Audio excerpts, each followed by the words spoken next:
Yeah, I just said that. Oh, I didn't hear you. Sorry. For the second time in a row, for the second week in a row. And I forgot to update it on the video that I put up on YouTube. So last Right. week's episode has the wrong title. Oh, hey, everybody. Hey, Hello. internets. It's Jake from Mini Terrain Domain. I'm a professional streamer, and I keep forgetting to update my own graphics. But that's okay. The title is correct down below.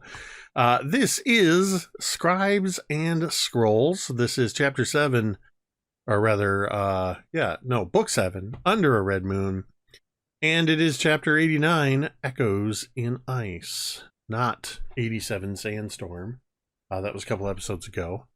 And this monumental occasion, Oh. he would be absolutely remiss if we didn't draw attention to the fact that for the first time ever, Gary is absent.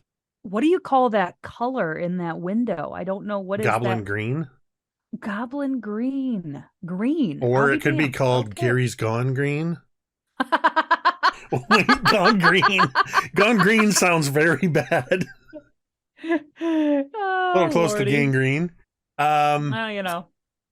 But Gary is on a much deserved vacation, and We can't die while he's gone, or his head will be, he and Flip's head will be even bigger than it usually is. so yeah, could you imagine if Gary comes back from vacation to a TPK and Gary's the only one left? You would never hear the end of it. No, no. We would have to stop being friends because, like, at that point, it's over. So, anyway, Ricky is here despite the fact that he's not in his chair, but as per Ricky, he left as soon as we went live. So, he'll be back in a moment. Anyway, we are going to play some Pathfinder here in just a little bit. In just a moment, we'll do a bit of a recap, bring you up to speed, and then we'll get going with the adventure. Real quick, I want you to take a look over here in this corner up above M's head there. You will see the domain tomes. Domain tomes are the domain dice of this particular game. See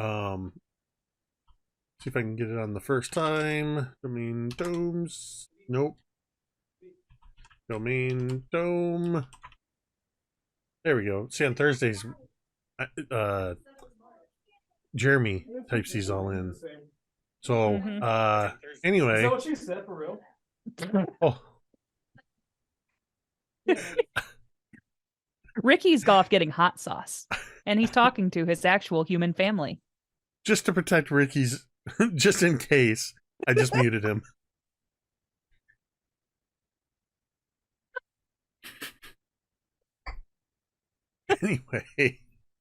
Anyway, yeah, so domain tomes, they are a way that you, the audience, can have an impact on the game through all the ways that it says there. You know, you can subscribe, gift sub, cheer 500 bits, just like that.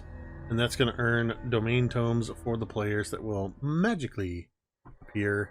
And they can use those things for drawing a hero point card or re-rolling a check, the most common use. They can spend 3 to avoid death, or they can spend 5 to change the success level of any roll up or down by 1 degree.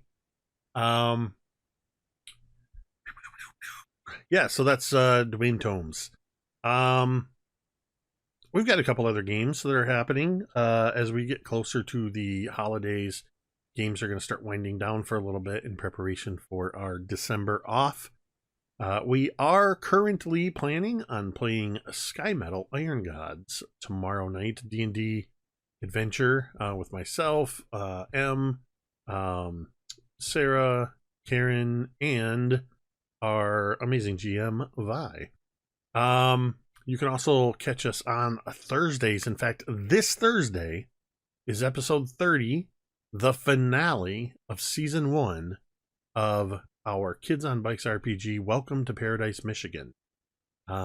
It's been pretty intense the last couple episodes, and it was extremely tense in the last episode last week.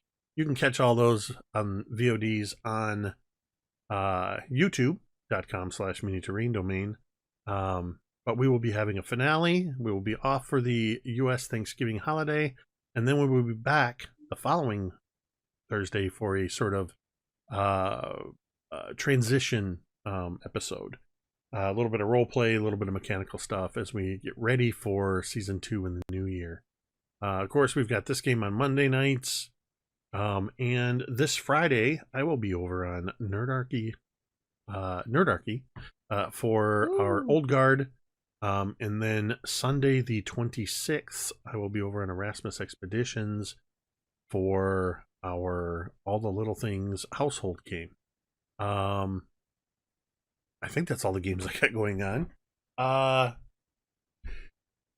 Let's see, a couple final notes before we get into the game proper here. Just a reminder that this is a role-playing game, fantasy game with sword and sorcery, and things can get violent. We like to describe our violent actions. We use adult language, and things can get intense at times. If that's not for you, please show yourself out. We will not be offended if you decide to leave. But know that we use safety tools at our table. We have had session 0. We have discussed our lines and veils, and we use safety tools to make sure everyone is safe around the game table. Final note before we get started is just a reminder that you matter. Your presence on this earth makes a difference, whether you believe it or not. It is true. There are any number of reasons that you might be struggling. It's okay to struggle. It's okay to not be okay. But you do not have to struggle alone. You can come to our chat at any time, and you can type in !help. A couple URLs will pop up, findahelpline.com, or you can check out the growing list of resources at takethis.org. We encourage you to check out those websites, bookmark them, save them for yourself, save them for a friend, and remember, you matter. With that, Cari, what time is it? It's time to find some paths, bitches! So, I was ready that time. y'all have... Your face, hilarious. Thanks. You've been in the town of Erglin in the desert, arriving by airship. You were intending to make a way stop there, but you stopped a little abruptly, crashing your airship in the desert. But it was not beyond repair. After riding out a sandstorm, reuniting with some old adoptive family, in some cases, in other cases, I just lost the word. Meeting back up with some of your old tribe members. There, some of you have found out some pieces of information that you're either stowing away or that you are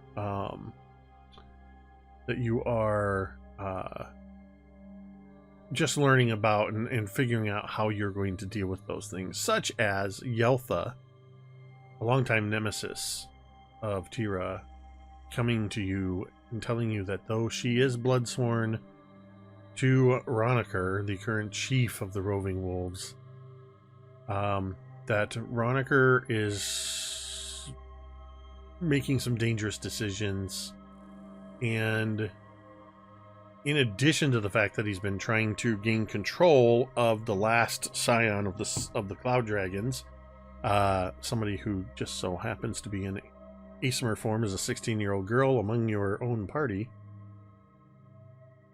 you learn that he is attempting to achieve an artifact that was recently learned about. That artifact is called, I believe I said it was called the Gift of the Frost Heart. The Gift of the Frost Heart. One of very few notes that I write down. And this is a very powerful artifact that he intends to use to resurrect the fallen chief, Gorm, who you've learned he has denied Gorm his warrior's death tribute of a burning at the pyre, and instead is keeping his desiccated corpse in a box, traveling around with him. Yotha told you that he is gathering some people and plans an expedition, and asked that you go find it first. In addition to deciding to do this, Marda, you had an interesting sort of inner turmoil and maybe a bit of a dialogue with your sister Petra, but this puts you at a very awkward position, because desecrating a corpse, denying it its rightful passage into the world of death and into the next world, is anathema to Pharasma. But also so is desecrating a tomb, which is the very place that you are going to try to find this artifact. You are delving into a tomb to find this thing. So that is something you have to weigh amongst yourself. We ended with you all boarding the Zephyr Hawk. The Roving Wolves sent a detail to help you dig it out and make some repairs.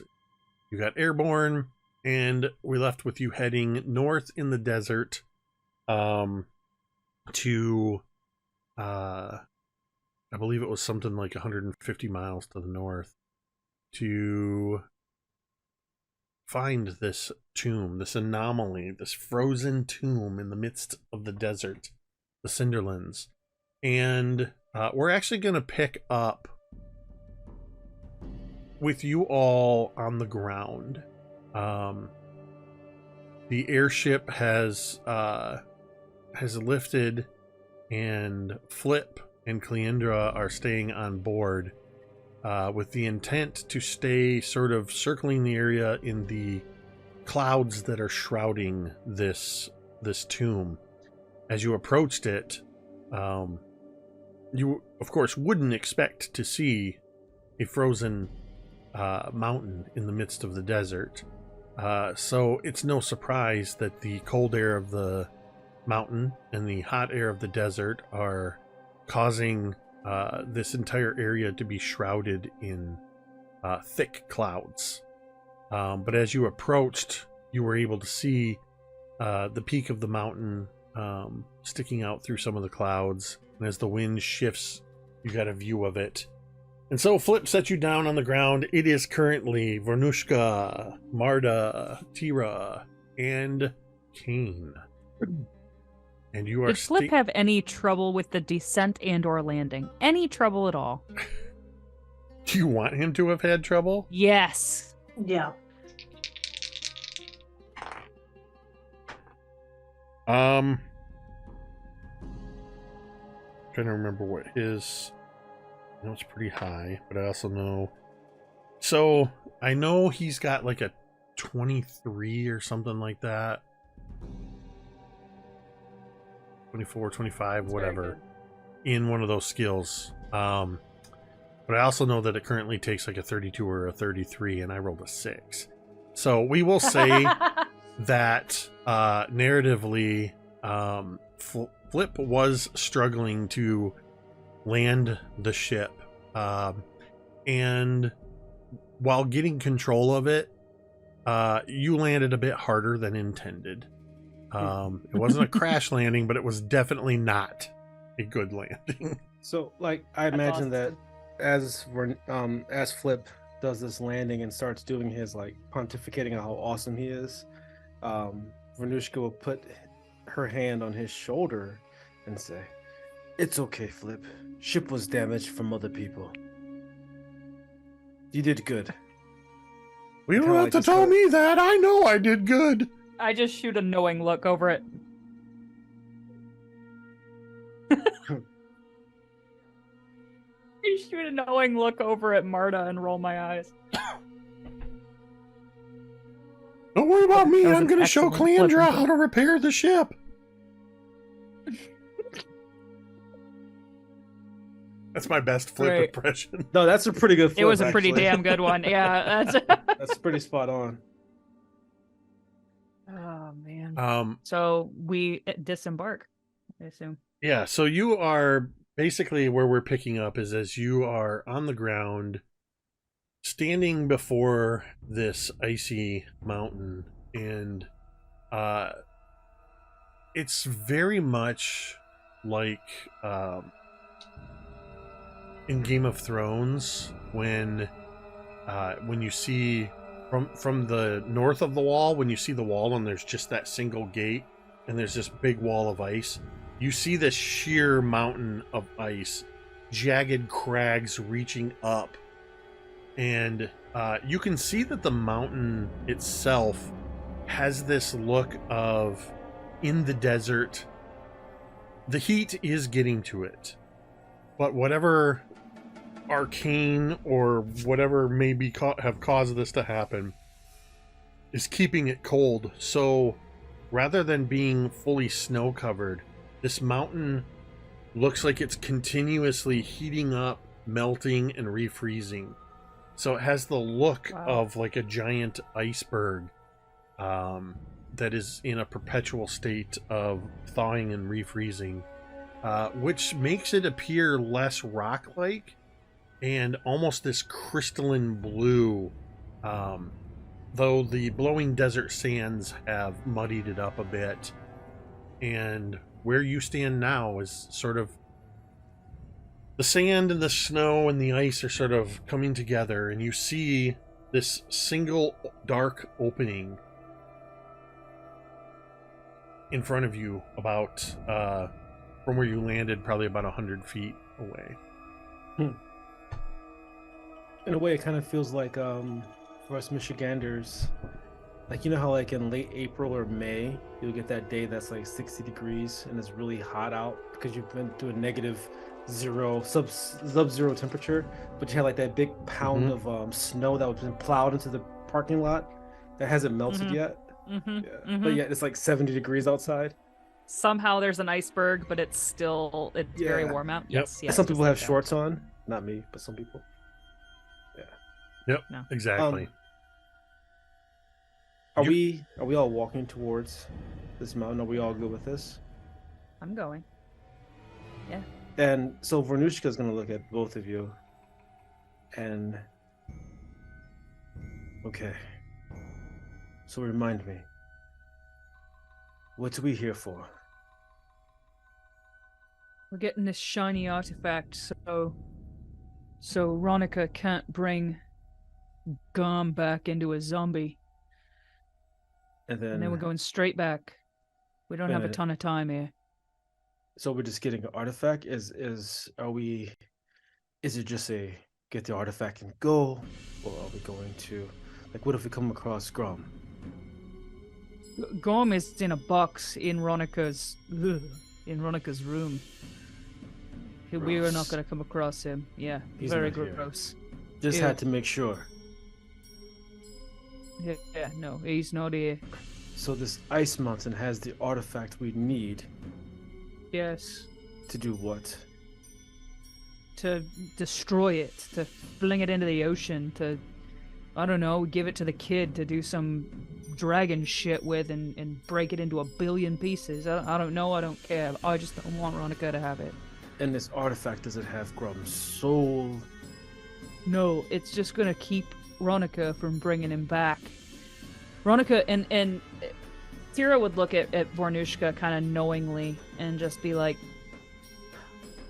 Gom was a better leader than Ronica, and Ronica was always next in line. He was Gom's only male blood relative, so he was next in line, but he wasn't good at it. He was a bad leader, and he still is.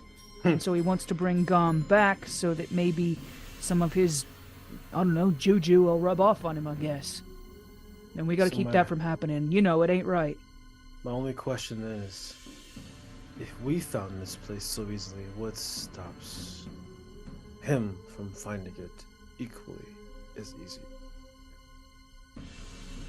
Now GM, remind me, Yoltha knew where this was and wasn't telling Roniker? No, Is that the assumption? No, so what Yotha told you was that the bone carvers, the priests of Rovagog, are the ones that told Roniker about this place, that it had appeared. Okay.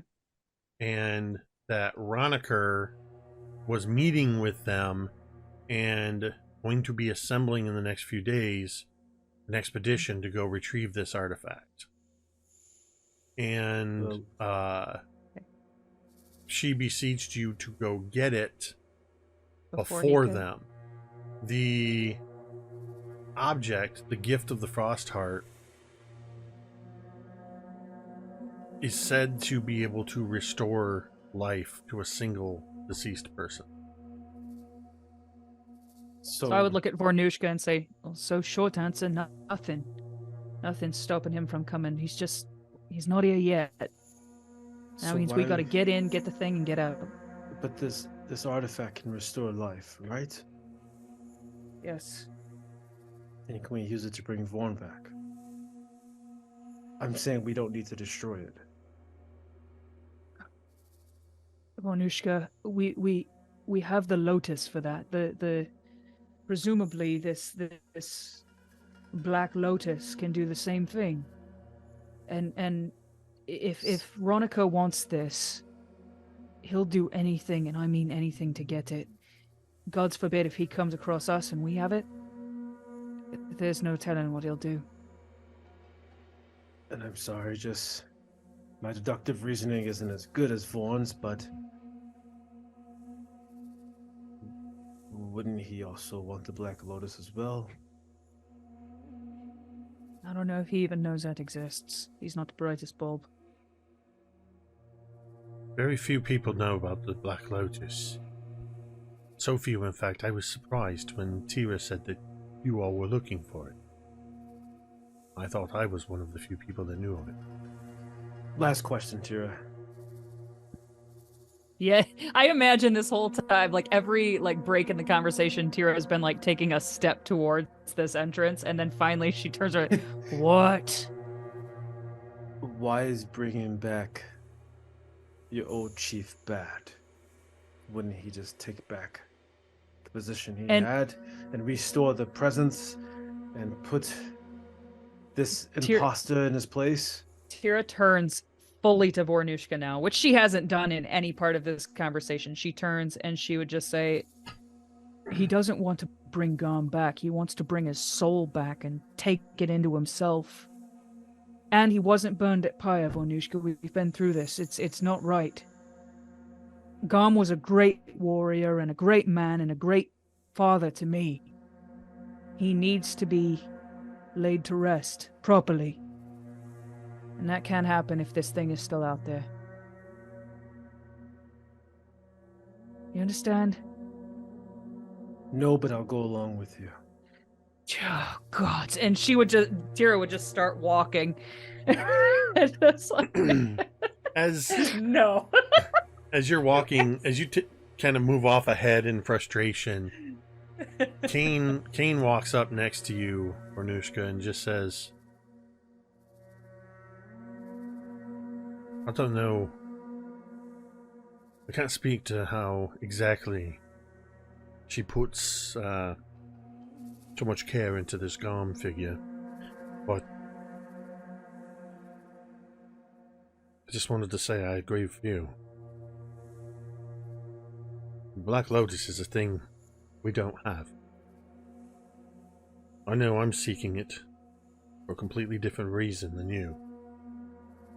You're looking to bring your brother back. This artifact can do that. We can get it and get it away from you. Veronica can't have it. You could have your brother back. And we don't know how many Black Lotuses are there. It sounds like a singular, that's the right phrase for one object. It sounds like a one-time, one-use, one-person thing. I have enough trouble without fighting everyone to who gets to use it if there's only one. Well, there is that to think of. I honestly don't know if it's a single flower, it's the petals of the flower, or if there's more than one flower that grows in the light of the blood moon. Like I said, Gonna rate. when I first heard of it, I thought I was the only one looking. The Venushka is gonna raise like one side of the unibrow and goes, "Who do you want to bring back? What secrets do you keep, Kane?"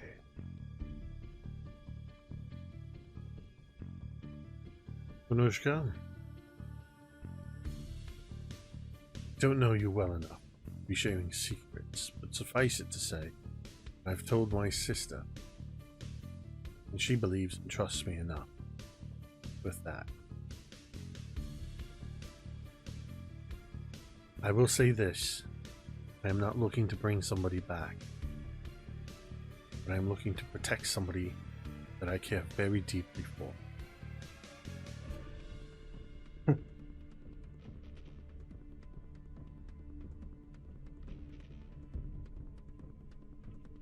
Well, the questions, everyone has secrets in the past. I'm very simple. I want to bring my brother back so I can kill him again. What is so difficult with everybody else? What could be simpler to understand than that?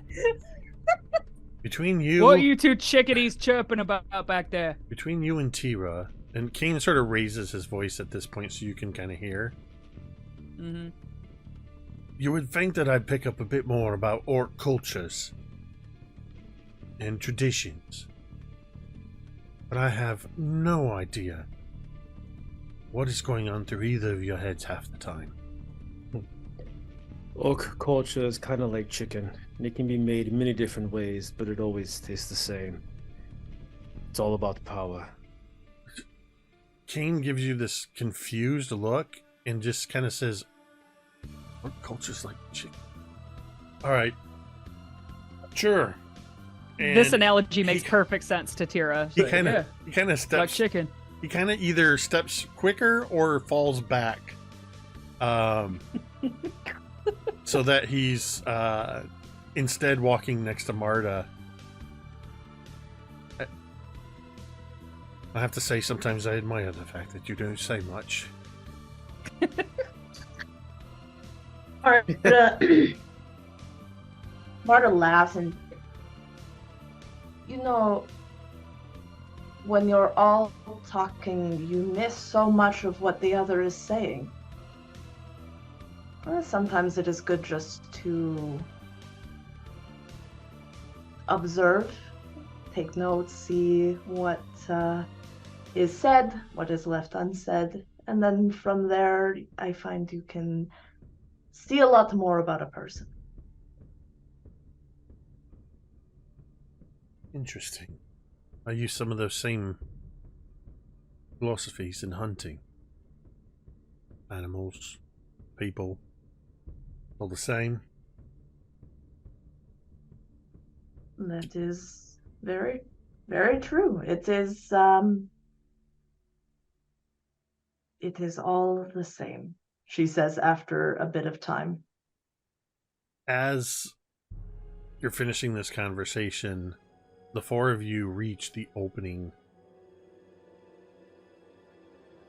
And you're basically standing in front of what looks like about a 10-foot high and 10-foot wide opening.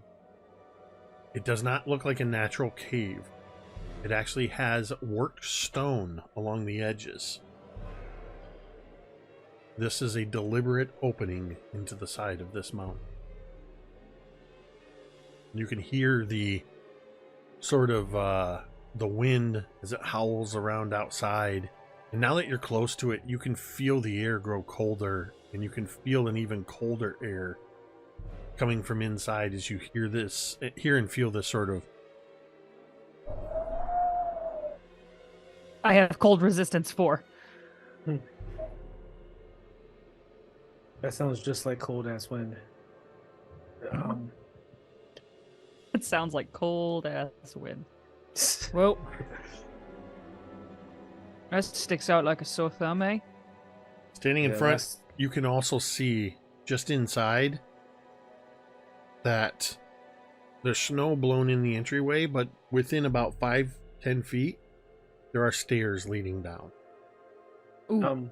Vornush'ka remembers last time she walked through a door and a giant glaive/axe chopped her in half. And Fair. and she picks up a rock and she goes, I cast detect trap, and throws the rock into the stairway. You hear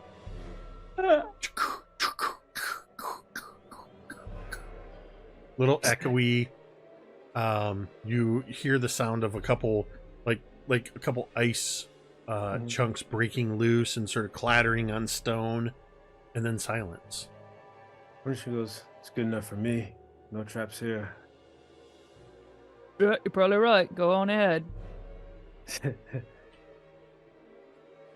Looks over at Marda.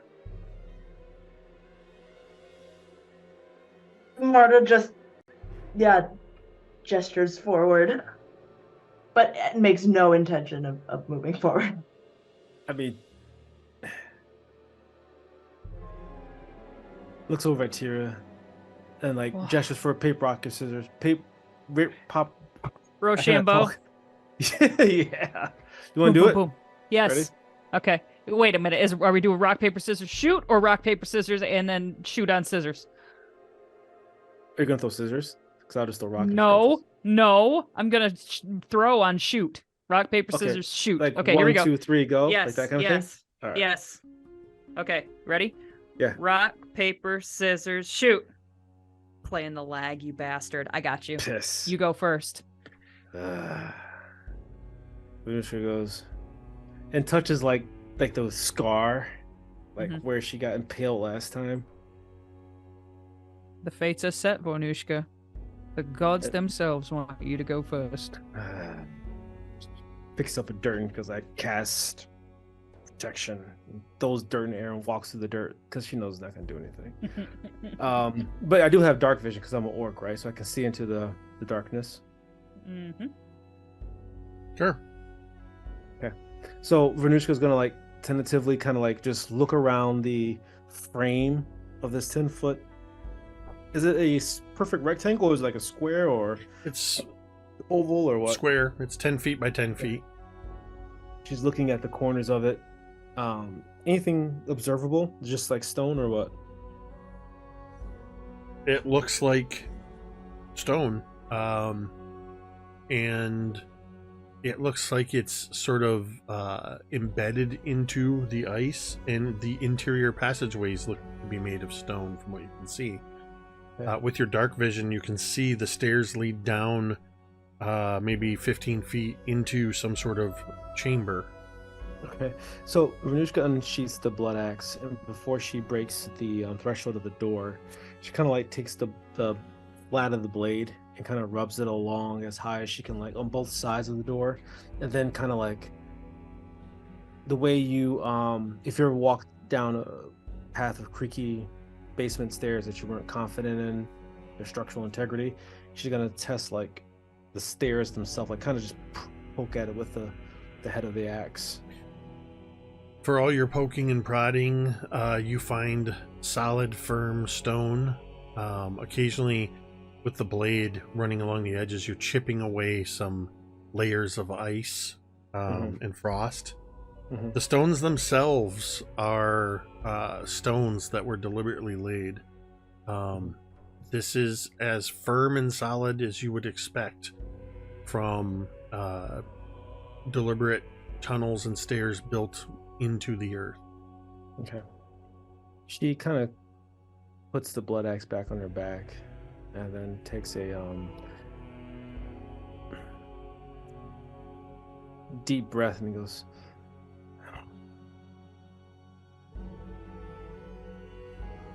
"Oh, you sure know how to pick 'em," and kind of like takes a step on that first stair. As you step onto the stairs, nothing happens. A fireball! Oh, shit.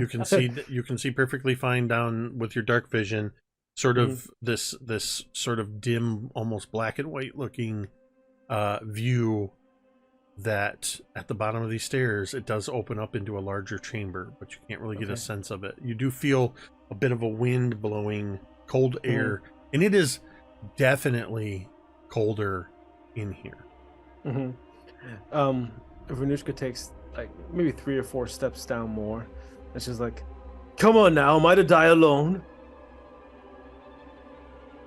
Teera jogs a couple steps and is right pretty much close to behind you. Like, Vornush'ka, I gotta say, you really nailed those first few steps. And she kind of like bumps Vornush'ka jokingly. Do you go forward and when you're walking next to me, or you just? Yeah, well, yeah. Is there space to walk shoulder to shoulder here? Yeah, these are about 10-foot wide stairs. Oh, okay. It's 10 foot wide all the way down. Sick. Yep. All right, yeah, I would walk next to you, and I would bump you, and I would check over my shoulder to make sure Kane and Marda are like behind and kind of keeping up. Yeah, Marda doesn't want to be last, so she's going to be Right in the middle. Kane would definitely let you in as he sort of takes a look back, kind of looking around. I will say that you know immediately as you're descending in here, Kane and Teera, you will require light source. Okay. I would pull out a torch and light it with my flint and steel that I definitely have. I think Kane would do the same thing. So you have a light at the front and a light at the back. And you all descend down the stairs, and as you get to the bottom of the stairs, you find that you're entering into a chamber that's probably looks to be about 30 feet wide and 30 feet deep, except on the far side directly opposite where you just entered is a curved alcove about 10 or 15 feet in diameter. You see a simple slab of rough-hewn stone dominating the alcove. You also see to your right, there is another set of stairs that descend further down. In this room, you see the stone dais. There is a scattering of coins, mostly copper coins, a few silver and gold. There also is, on top of this, is a frosted over chest. In fact, there's actually a couple of chests, larger and smaller chests. A couple bags that look like they've probably rotted. They've been here so long. Yellowed bones of various shapes, sizes, and sources. You can hear the wind whipping through the chamber. With every step you take, you hear the crunch of snow and ice beneath your feet. It's like when it's so cold that every step is almost squeaks. It's so crunchy. But now that you step in here, you also hear, as the wind blows through with that,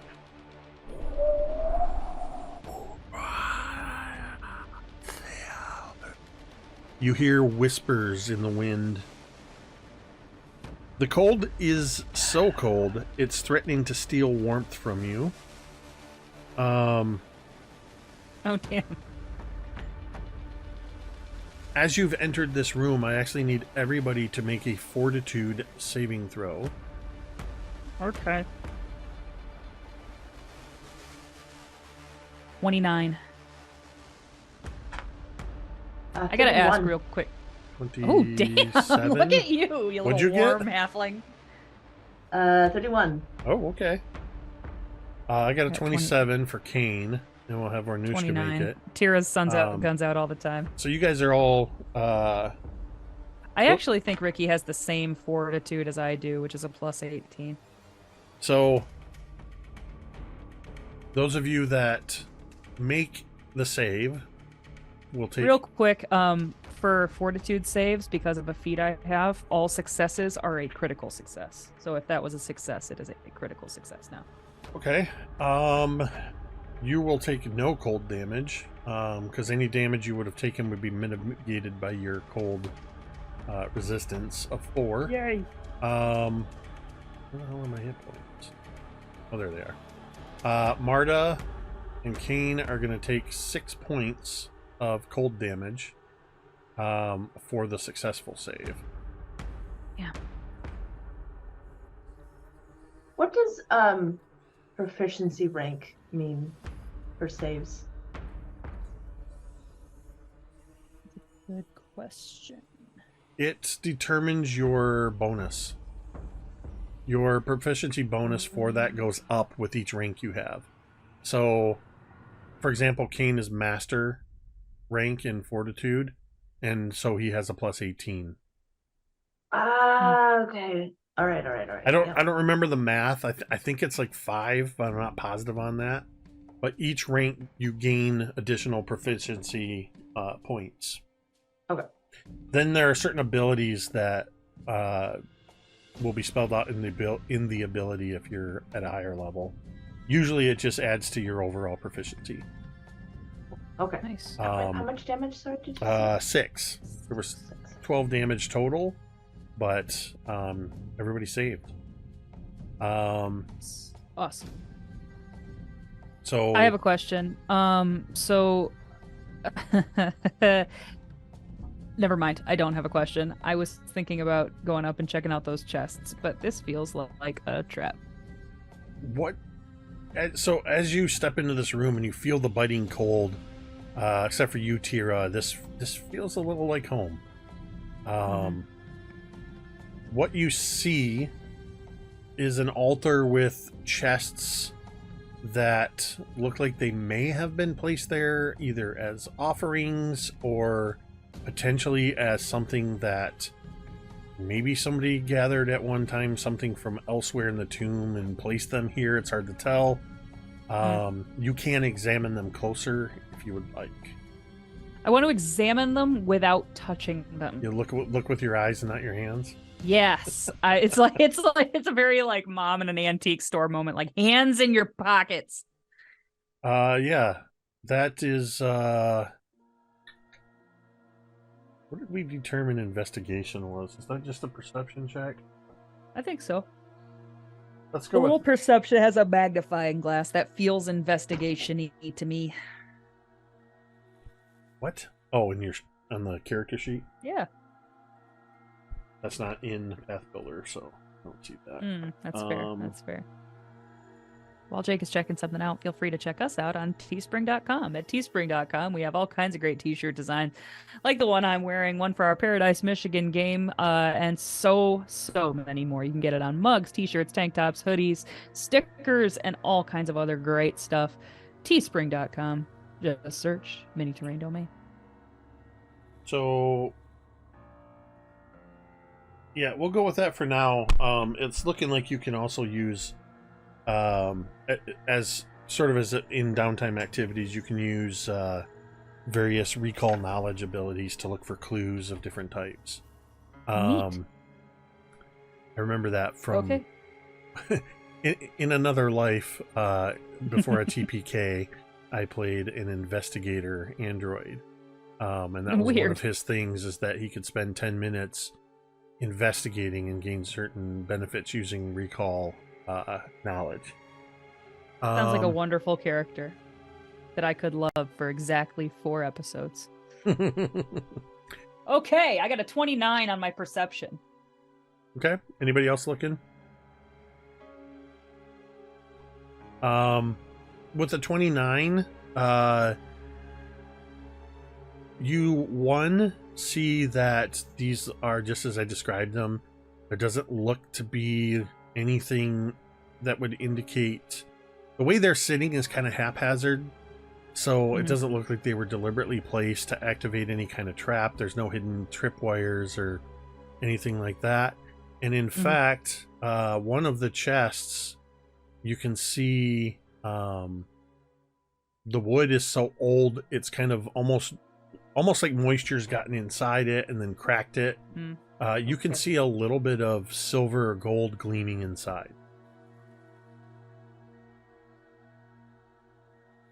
No, I'm not gonna do it. I'm not gonna do it. I would like look at it and be like, and then Teera would kind of like turn quickly back to the crew and be like, "If there's anything we can snag it on the way out. I don't want to touch anything in here." What if it's something that can help us in here? What good is that going to do us on the way out? Kane it just looks like it's money, Kane. It's what are we gonna buy in here? And anyway, why do you disagree with everything I say on the way out here? Why do you care? What do you mean, what do I care? I'm here just as much as you are. I know you're here, I'm but here to back you all up. And of the two of us, I've got more experience hunting and tracking.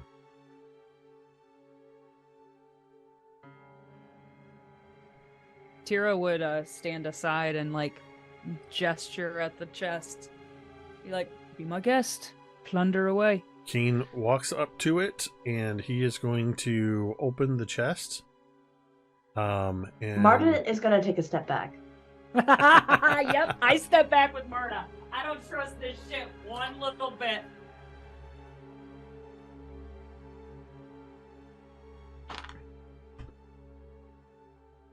Well, I'm gonna make a dice roll for no reason. Ricky, Vornush'ka took 6 points of cold damage from just how cold it is in this place. Oh, okay. Not from falling down a flight of Nope. icy stairs. No, And Teera was refusing to open the treasure chests, so Kane is doing so. I just rolled.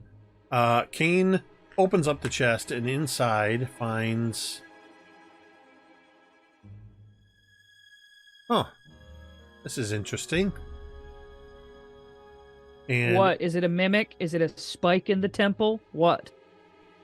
he pulls an arrow out. In fact, let me...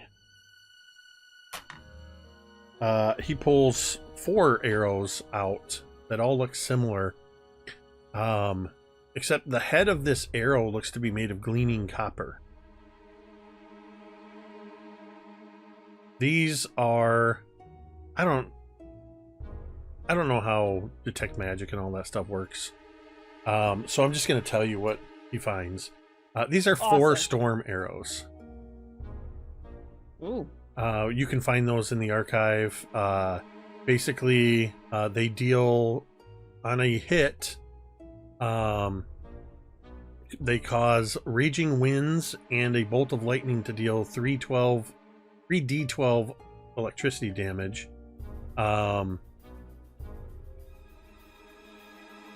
Powerful arrows, indeed. That's the They're first all thing he yours, finds. You hunting badass.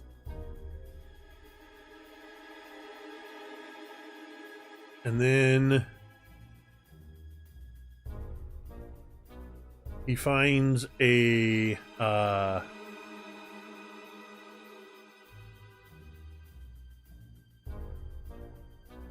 on, I gotta see what it said here. It's okay, moderate. It's a vial of a dark liquid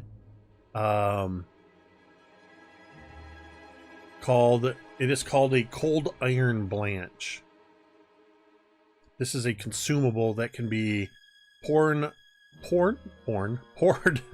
porn. Sorry. Ah, yes. It's porn liquid. It is something you can pour onto a melee weapon, a thrown weapon, or 10 pieces of ammunition. The blanch, if it's poured on a weapon, lasts for 10 successful strikes. What it does is it contains a small amount of alchemist fire, and it can deal additional damage, basically. Can we pour that on magical stuff? Yep. That stuff. That's One already- melee weapon, one thrown weapon, or 10 pieces of ammunition. Nice. And it is a moderate cold iron blanch. In fact, Ooh, I'm just going to drop the link for where it is here. thank you. He continues to pull items out. Let me see, what is this?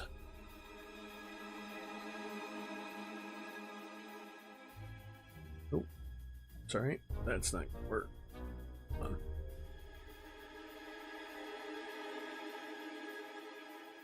Inside the chest, from inside the chest, he pulls out what looks to be probably the source of the gold and silver you saw, Teera. Yeah. Except it's not coins. It is a ridiculously gaudy and extravagant cloak adorned with brilliant gems, gold and silver decorations, and a almost pure white fur trim. Oh my gosh, this has Flip written all over it. While wearing the cloak, you gain instant fame and notoriety, granting you a +1 item bonus to diplomacy checks to make an impression. Creatures attempting to learn about you gain the same bonus to gather information about you. And it has a couple additional benefits, but this is a greater cloak, meaning that it's actually a +2 item bonus, and you can activate it twice a day. I will send you the link.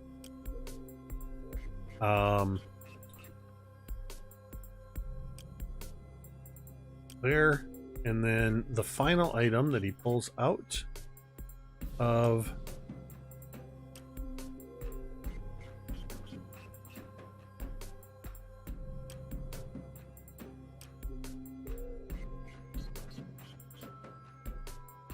he pulls out from the larger chest. Think of it like this entire pile of stuff is like one loot pile. Dish. But what he's pulling out of this chest, he's like, oh, hold on a minute. And you see him go like this. And what he pulls out of the chest is too big to have fit inside the chest. He pulls an entire shield out of the chest. When it pops loose, he kind of staggers for a moment, and he's like, whoa. The edges of this elaborately engraved steel shield bear tiny glass tiles set in a mosaic pattern. This is a force shield. Once per day, you can activate it, and it will surround you with a bubble of force that protects you from harm, granting you resistance 5 to physical damage for 1 minute. Wow. Can you use a shield with a two-handed weapon or no? No. I didn't think so. Nope. Two-handed weapons require two hands to wield, unless you are an actual giant. Wow. Well, and then he actually picks up the chest after pulling that shield out, and he kind of sets it against the altar, and he picks up this wooden chest and you even see him reach his hand in about a foot and tap the bottom, and he's just like, what the hell's? Not going to look a gift magic box in the mouth, so anybody want a shield? Or this? Here, why don't you give this to Flip? I think Flip might like this. As he hands you the gaudy I would put it in my pack. Does anybody? I nod and I would say I'll take that that little brew that you got there, that liquidy thing. I think that will work for me. Right. So you have a vial of that stuff. I've put the Old Iron Blanche. I also put the storm arrow thing in there. Cool. Did one of you want to take the 4 storm arrows? I would think he would probably be good with the storm. I mean, he does use a don't you? crossbow a lot. He has held back. He also I guess he looks at Vornush'ka with the shield. If you want it, you can have it. You're muted? The blood axe is a two-handed weapon, though, right? Yes, it's a great axe. So, Okay. She looked at the shield, and though it's nice, have all the armor I need. And she like slaps her shoulders and her brawny traps. he just glances over at Marda and just goes, "Fucking orcs." And you see him sort of fitting on the shield. He's a longsword wielder, so he's going to throw the shield, kind of strap it across his back so he has it at the ready. If anybody wants it, just say so, but... Yeah, I had to double check. The Frostbrand is a two-handed weapon, so... Right, well... Right, so I need to... Marda, if push comes to shove, you can just set you up with that in a corner and just fucking camp out. I'm just gonna like hold it up with both hands with- and hide yep. behind it. But other than that, there is nothing else in this room except the stairs that lead down. Good for you. That was apparently a good move. Congratulations on your haul. Just don't be so afraid to touch a chest here and there. I wasn't afraid. I was just making sure that everybody was safe until we got what we need. If this place is coming down around our ears, I don't want it to do that before we find what we're looking for.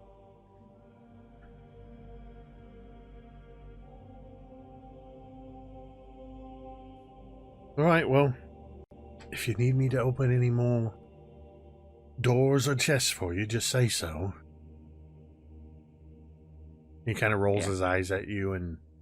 I roll my eyes at him. It's perfect. It's like the exact... And for just a second, if anybody happens to be looking, in this gesture, like, for, like, the most, like, perfect image, you can tell that they're siblings. Like, it's sometimes kind of hard to tell, but, like, in that, like, one mannerism, you can definitely tell. And, yeah, I imagine we continue on. It's like, Vornush'ka, do you want to continue to lead the way? I seem to have found my spine. I can take the lead if you want to. It's kind of your journey for your tribesmen. I think you would maybe feel some inspiration and pride if you led the way. Sure. And I would, as we're walking, I would say, speaking of tribesmen, would I know that Vornush'ka found she was on her way to go check in with the Blood Axe tribe, right? Would we know that she had made that trip? That's... I mean, you guys spent about a day or so on board the ship, so that's up to you if you've had that conversation. Probably not. Yeah, Teera's had her mind on a lot of other shit. Same. I would say to Vornush'ka and be like, speaking of tribesmen, did you end up finding the old Blood Axe clan there? I found what is left of the loyalist. And I imagine we're having this conversation as we continue down into the... What do you mean loyalists? Like loyal to you? Similar to what's going on in your tribe, except for I'm still alive.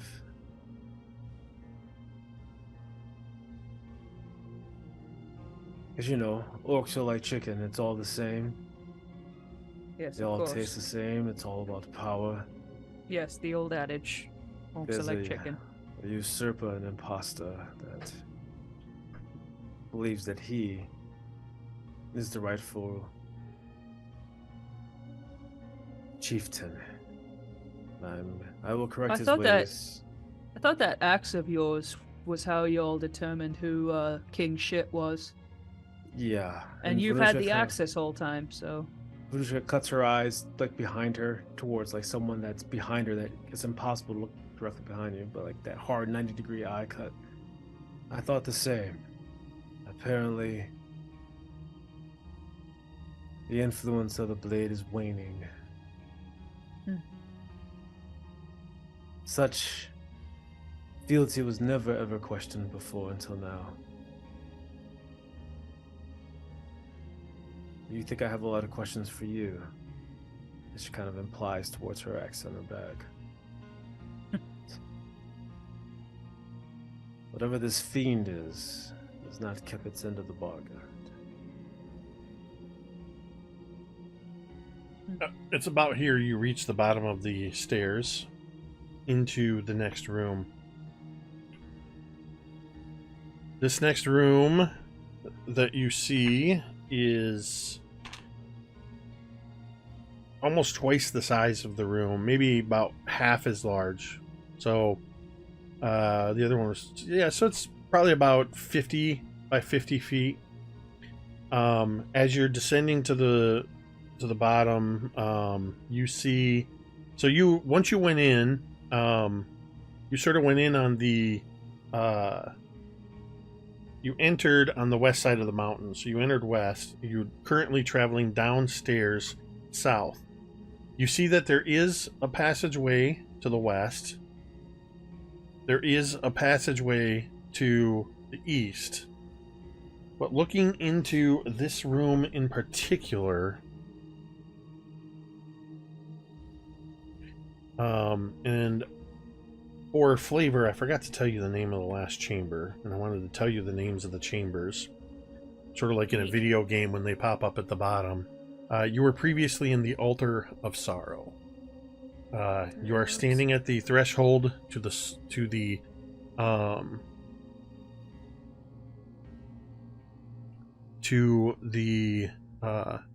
Hammer Shrine.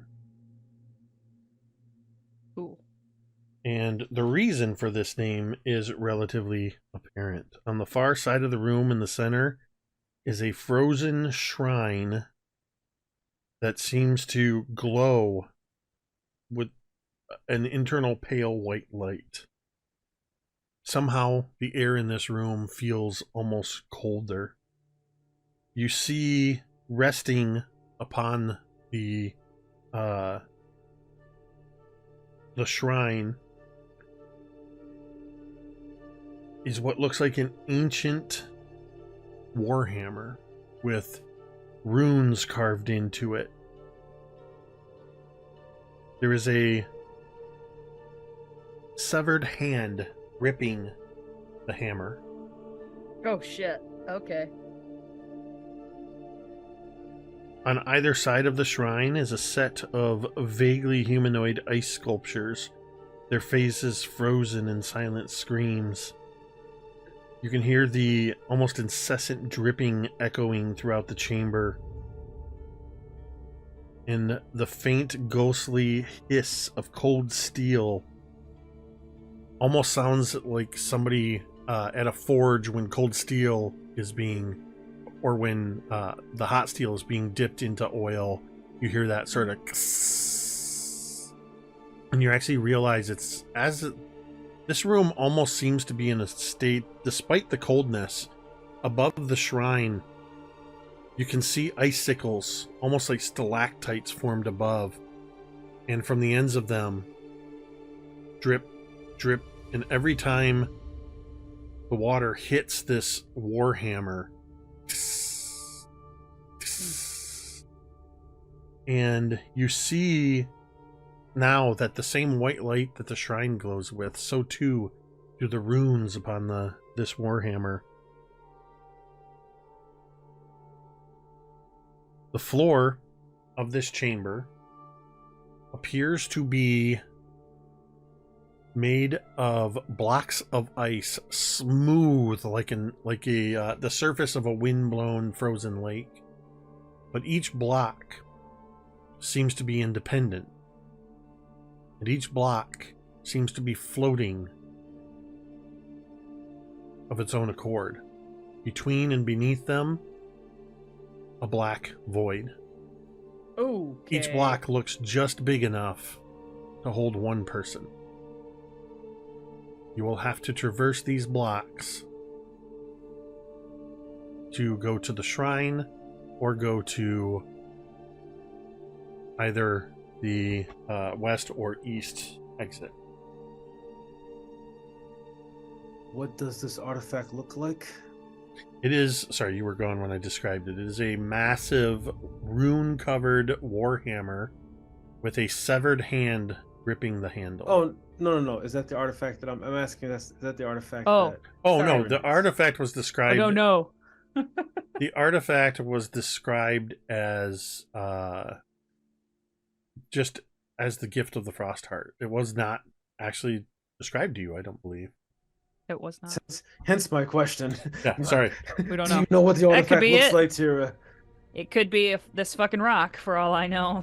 It's, I Wait don't a know. minute. So how will you know the artifact when we find it?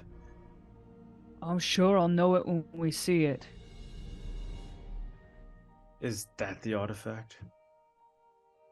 I don't think it is. You'd have to get- Kane, you want to go grab that too? I mean, I'm interested in grabbing it, but It looked like the last poor he's- bastard lost his hand. I was fucking joking. he's looking at the floor and the weird tiles. You see him, he's pulled out his longsword and he's kind of poking at one of the tiles. And as he does so, you see it just kind of go, whoa, whoa, whoa, whoa, almost like a ice float God. floating on water. Oh, God. It's like that scene in Indiana Jones. It's like, well, Marda, you're the lightest of any of us. You want to Teera. leap of faith? Teera, Yeah, what? take a look over there. Look closer. I look close. Make a perception check. Okay. Anybody who wants to can, as Kane's pointing at the Is that 26? at the shrine. 23. 30. Damn. All of you then can see that sorry, except for you, Marda. It might just be a little too far for your older eyes. But the others of you from this distance, you see that the runes that are on the shrine and on the warhammer, they're not actually runes. You can just make out that they actually seem to be markings made in common, Oh, but in an ancient dialect. It's from here, it's hard to make out what they say exactly, but you realize that they're words written in common.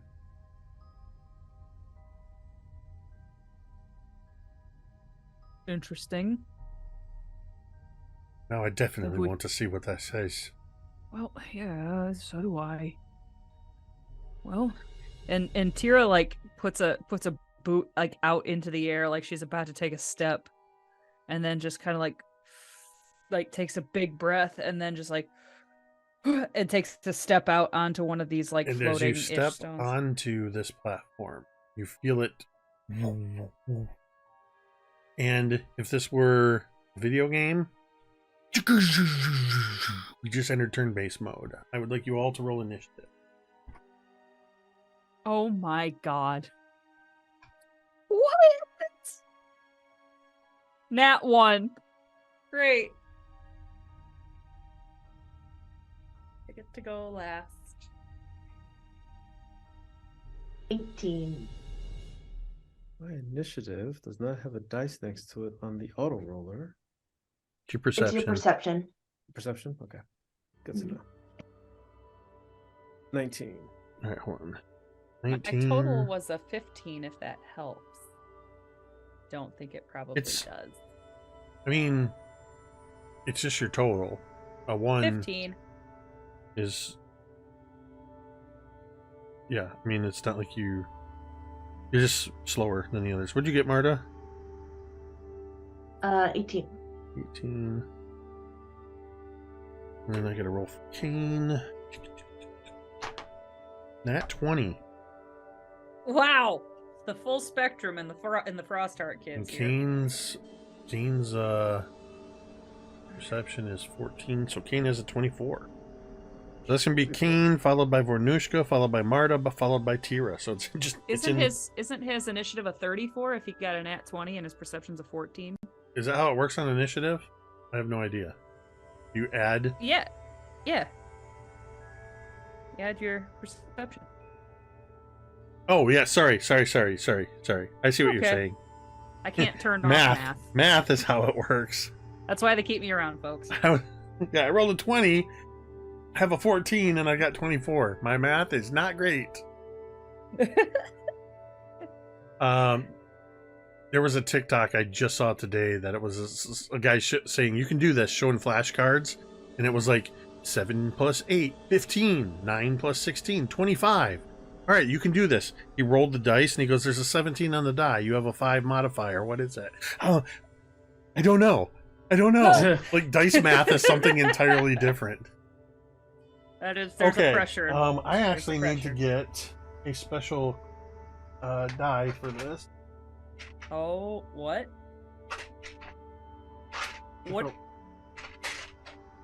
What could it possibly be?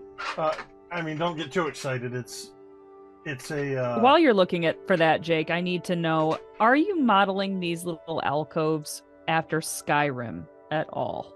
This feels very Skyrim. I mean, you can definitely use the Skyrim vibe, but as I said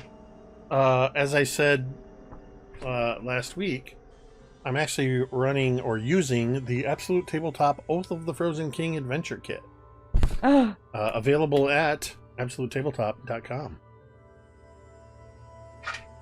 Not a sponsor. Nice. Check out AbTab, everybody. Come on. Oh, here we go. So yeah, I was gonna say, don't get too excited because the special dice is a D2. Oh, that's fun. And it just happens to have this sort of blue, ice-like look. Because great. Also not a sponsor, but I am about to use an encounter from Nerdarchy's Out of the Box Encounters. Check out nerdarchy.com. All right. So, as Keen steps out onto one of these ice pieces as well, I'm gonna have just for fairness, I'm gonna have one of you call Skull or Bones. Oh my god, Ricky, you do it. I can't. No, I can't do it. I always nuke it. Skull. There you go. Skull it is. That is. Yes. So as Kane steps onto this piece of ice,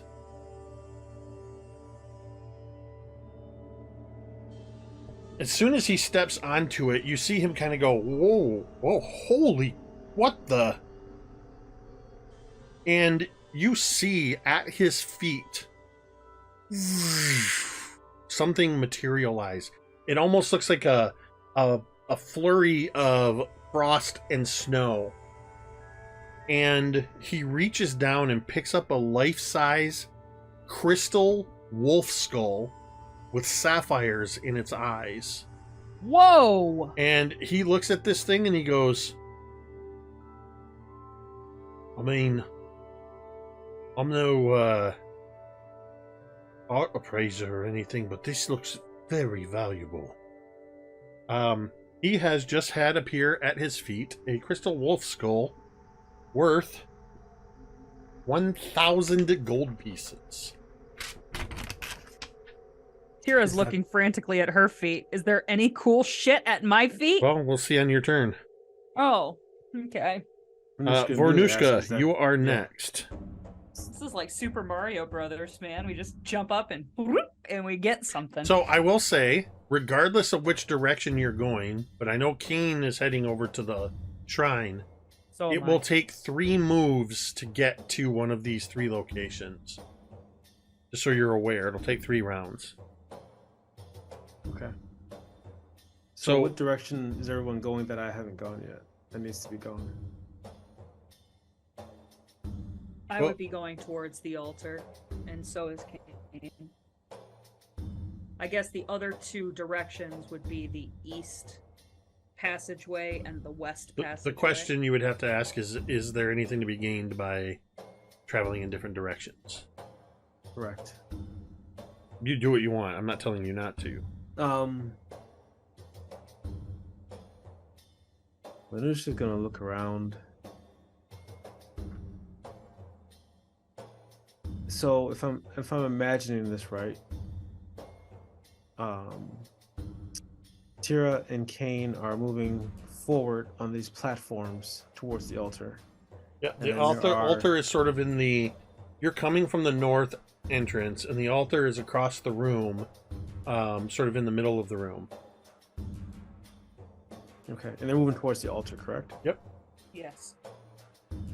What's Marda doing? Marda hasn't moved yet. Mm-hmm. Vornush'ka looks over at Marda. What's the expression of Marda's face? You can talk to her. Imminent betrayal.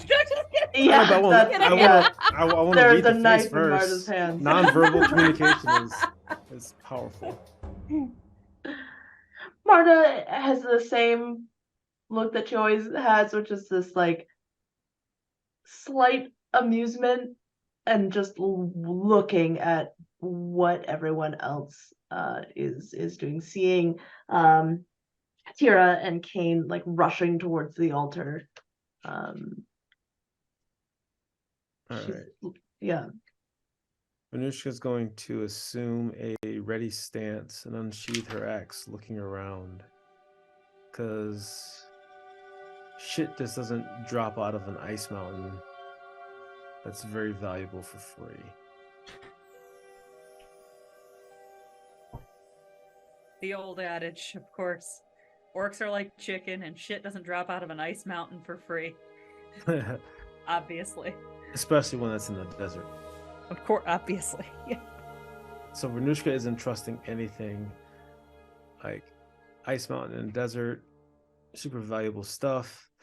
It reminds me of a tale that I heard about somewhere in the Far East where someone was finding a lamp and they were tempted with all types of treasure. Cave of Wonders. Inside of a tiger-faced cave. Diamond in the rough. Fun fact. 2 almost I titles swear to for God, this I was gonna episode was Cave of Wonders and Diamond in the Rough. So Vornush'ka isn't going to touch anything except for grip the both handles of her blood axe. And even looks over at the shield that Cain has on his back. Right? Cain has a shield on his back? Yep. And kind of like kind of just waiting for that shield to turn into a giant spider that just sucks his soul out or something. Just everything is Anything like could happen nothing at can this be point. trusted in this cave. Giant Ice caves in the desert. spider. Shut up. So, Shut up. are you moving on your turn? No, Or you- no, I'm you're- holding my turn and I'm holding my axe in a You're ready position. standing in the doorway, not moving. I will take 1/4 step out of the doorway. That Into would the put you in the lights. void. Oh, that puts me into like just the emptiness. Yeah. Well, then I stepped behind the doorway where there's solid ground. Okay. So Vornush'ka's choosing not to move. Marda, what are you doing? So sorry, can you? So there's you said that there's the altar up ahead, and then there's east and west, and then there's a void. The void has all of these ice blocks floating on it. They are square blocks of ice, like floor tiles, just big enough for a single person to stand on. Mm. Marda, make a perception check.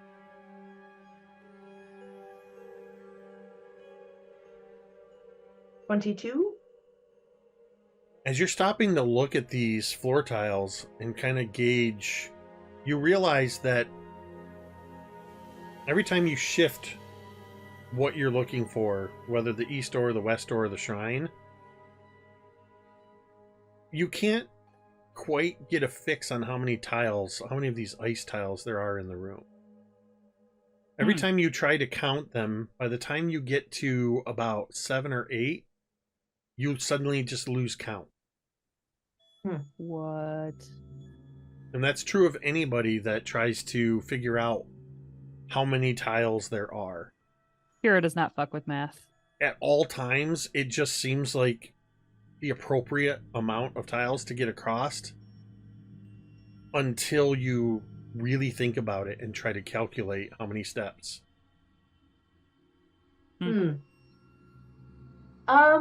Yeah, Marda is going to step into the void, and as she does so, she is going to cast Airwalk. Ooh. Nice. Well done.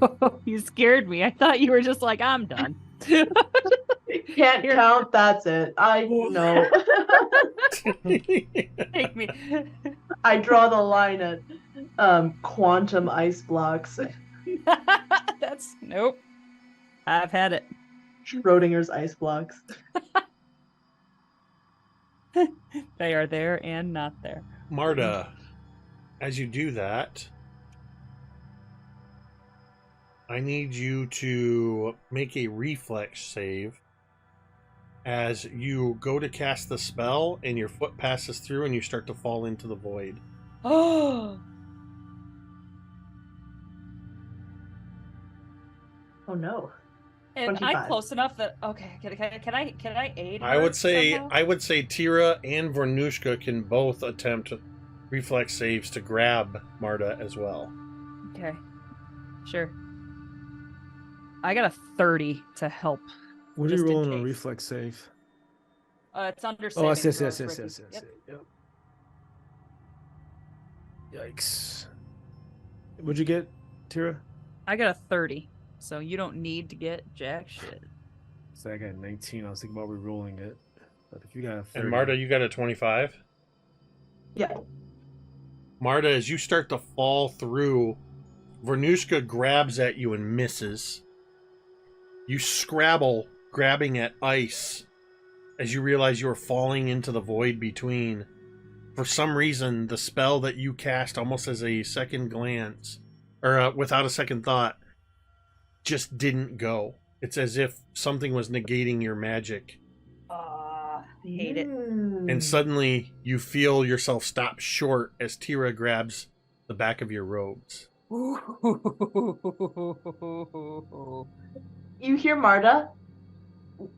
Well, that is interesting. That was a DC As thing. Teera's, I would kind of like, falling. cause I have like just a handful of Marta's robe, and I like pick her up like a cat, and I'm just like, yeah, that's one way to put it. And I would put her on an adjacent block. Can I do that? If you place Marda on an adjacent block, you absolutely can do that. That will force Marda to have to make the call, skull okay. or bones. That's fine. Okay. Knowing that Marda would likely be okay with that, I would put her on one of the blocks. We're all good buddies here. Yeah. All right, skull or bones. Bones. God. It is skull. Oh no. I need you to roll me a d20. Shit. Stop. No. 14. Marda, as you are placed on this block of ice, tell me what it is that you envision, how you visualize this, what you see before your eyes when the magic that you use all the time, you have used to heal your friends, but at a cost. What does it look like when that cost becomes due, reducing you to 1 hit point? That's bullshit. What does that look like? What the fuck? You see, Teera, as you Yeah. place Marda Oh god. on the block, the ice begins to darken, and within it you see these clouds of red blood blooming within the ice. And you see, before you can even, it doesn't even seem like Marda is looking or sees this, and before you have a chance to call out to Marda, you see that Marda is just staring ahead, wide-eyed, as these clouds of red crimson blood flow up the ice. You can see that it kind of breaks through. You hear that sound, that deep sound of cracking ice, as these tendrils of or like these veins of red and black start to wrap around Marda, starting at her feet, wrapping, pulsating, bleeding upwards through her legs, up her body, down her arms, and up into her face, into her mouth, her nose, into her eyes. It like grasps into her as she falls back, eyes rolled in the back of her head, mouth wide open in this scream, these tendrils reaching into her body as she is overtaken by this. Can I use my incredible reflex save from before to take her off of this block immediately, please? I got a 30. Based on that description, I'm going to say no, Jesus because Marda Christ. is essentially rooted for the moment by Oh my God. blood and magic. Okay. And Marda, does she... you have 1 hit point. Oh my God. Shit. I guess can I take a free action and be like, shit, Marda, don't move. Stay right there. Don't take any more. Don't go anywhere. Just stay. Shit, she looks real bad, and I can't grab her. I gotta kind of like keep. I Yeah. think, didn't I buy health potions from someone a few sessions back? Didn't I like Great question, Ruckus. barred someone, like, didn't I have like a market event where I got health potions or something like that, and they gave me like a greater healing, like an extremely really good one? This is why you're That supposed to jogging write memories. things down. I can swear I wouldn't lie about it. Like, I remember I was talking with who was that one health shop person that I was intimidating a few Don't sessions remember. back. We were Don't in the remember. town. Oh, we and were she in was fucking old. Turtleback Ferry, and you Yeah, and bullied she an was old like- lady. Yeah, and she was like, "Here's a I greater super Do remember healing that? potion." Yes, Yeah, that's right. I actually can vouch get for the... I gave him a large amount of shit about it. Yes, I do recall that now. It took the Oh, phrase yeah. bullied an old woman to remind me. Yes. Hell yeah. Yes. Yeah. What is the... Because I forget what they're called. Really It out was here like a winning hearts super- and minds. It was one that was like really powerful. You're like, this isn't a normal one. I was like, Psh, whatever, just give it to It me. wasn't I think it was a the... greater potion of healing or something, greater potion of I don't restoration. remember what they're called in this game, so I can't look it up. Somebody look that up. We can call it Gatorade. Well, that doesn't Like help me Will. find it in the archive of Nethys. Gatorade is not in here. Well, Health potion? Nope. Rebirth you gave me a potion. name. I just forgot to write it down and put it on my sheet. Healing. Healing potion, greater, you get 6d8 plus 20. So you would have to wait until your turn, Vornush'ka, to give that. Teera, And you have to get out there, you chicken shit. I can throw it. I've been playing Baldur's you're Gate. standing next to... Oh. You're standing right next to the tile because you haven't left yet. Teera, it's your turn. Great. I want to continue forward towards the hammer. Right? You step out. So this is actually your first step that you're... Skull or bones? Skull. Is bones. That is misfortune. God damn it. I need you to roll a d20, please. Oh, a nat 20. That could be really good or really bad. Based on the music cue that has spontaneously happened, I'm going to say bad. Oh, that's just a truck. Oh no, that is a roar from the abyss. What What? happens is the first thing you hear is deep within you, a voice that has been silent for the last few days. You hear the sound of a Vaxial laughing. I don't know what magic you've toyed with, but you've pissed someone off. Listen. And you hear from deep within the void below you, you hear a deep resonating roar. And you swear, deep down below, you see a glow as if a flame is shooting up but never quite reaches you. And in that roar and rush of cold wind, but also there's an element of heat and even embers that flies up past, you hear one word. Teera. You have gained an extraplanar nemesis. Oh, shit. Okay, I'm sure that chicken will never come home to roost. Okay, extraplanar nemesis. Great. Thanks. All right, we are back to the top. Keen. Great! Fuck you! King Fuck just you. looks at you.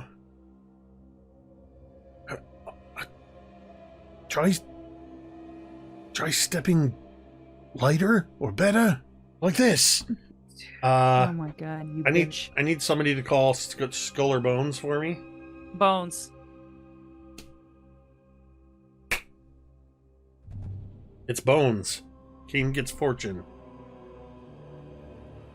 Marda, you just missed it. Teera has gained an extraplanar nemesis. I rolled a nat 20 on my bullshit you failed your coin flip roll, and it was bad.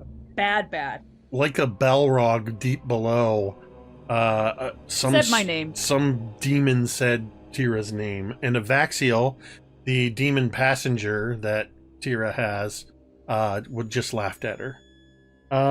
Kane, on the other hand,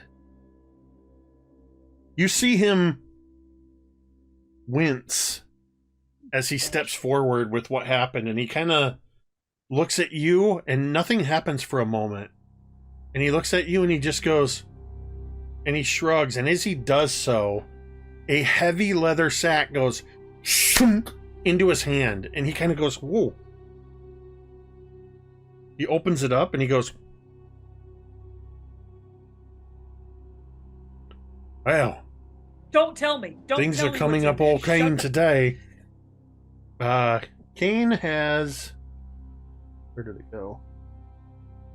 Kane has a gold pouch, or a pouch full of 800 gold pieces. Oh. Great. I mean, this, Congratulations. judging on its size, this is almost as big as the pouch of coins that Vornush'ka was flaunting that Shadowheart had given. All right. Well, like I said, if you step lightly, step easy, good things happen. Don't patronize me. Whatever. Vornush'ka. You're gonna get your ass out here, or you're gonna cower in the doorway? I'm going to not only not get my ass out there, go back to our main objective and leave this fucking mountain. And she turns her back to start walking up the hill while Vornush'ka!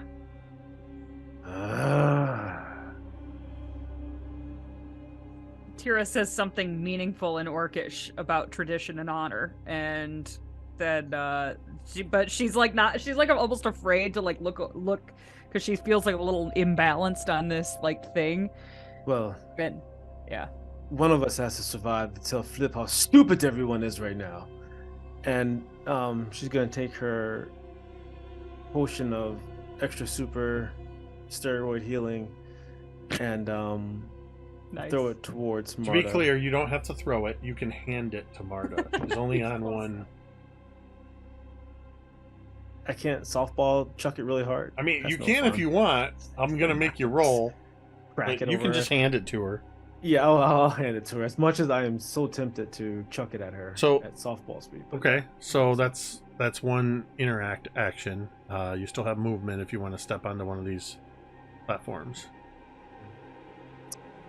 Vornushka's just find where she is. I love And it. she's going to sit down, cross-legged, in like this quasi-meditative stance and just kind of look at everyone. And after handing Marta the healing potion, Ricky I is have a question. fulfilling. Ricky's fulfilling the role of Gary by refusing the plot hook. Will Vornush'ka, if to take one of the east or west passageways, do you have to go out on these floaty blocks, or You do cannot traverse this room without stepping on the blocks.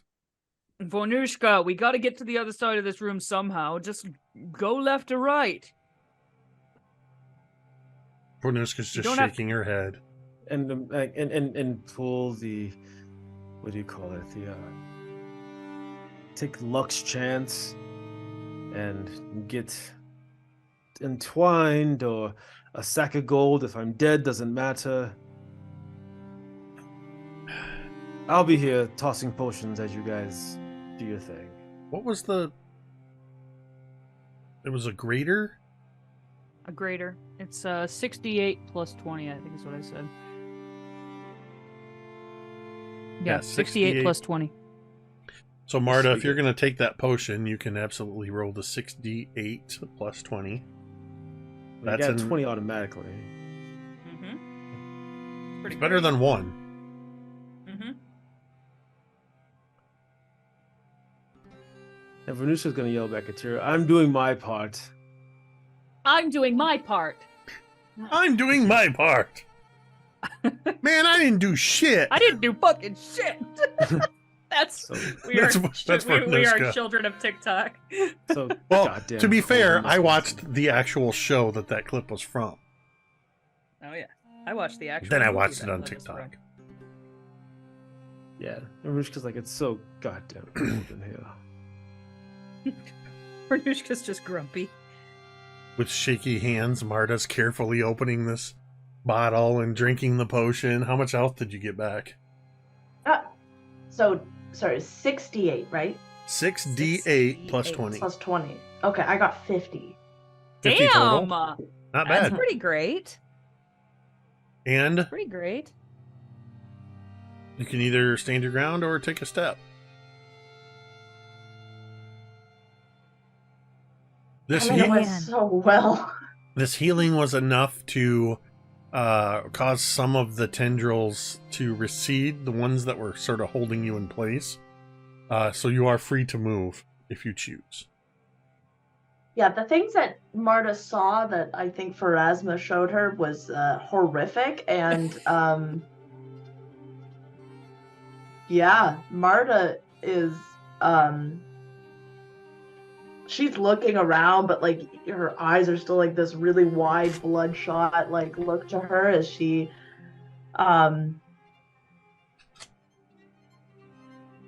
but I mean she can't just go back, so I guess she takes another. This one's gonna go better. So she tried to cast something and it didn't work. Does she feel that? I will let you make a recall knowledge arcana check Okay. to see if you can determine what was going on there. Okay. 26. You get the sense that the anti-magic field was primarily centered in the void itself.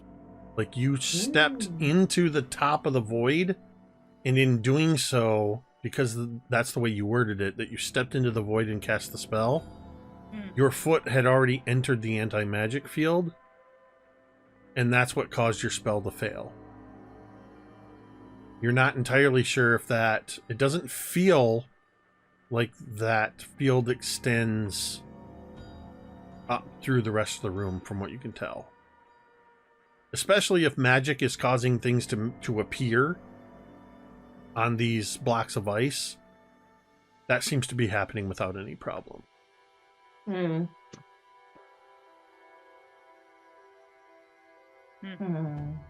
Okay.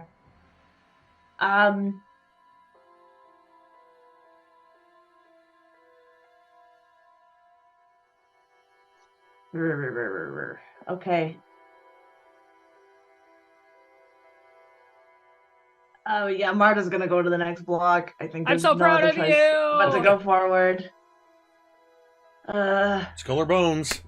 You can do it. Skull. It's skull. Oh. I need you to roll a Yes! roll a d20. Oh my god. You're gonna get something so monetarily valuable.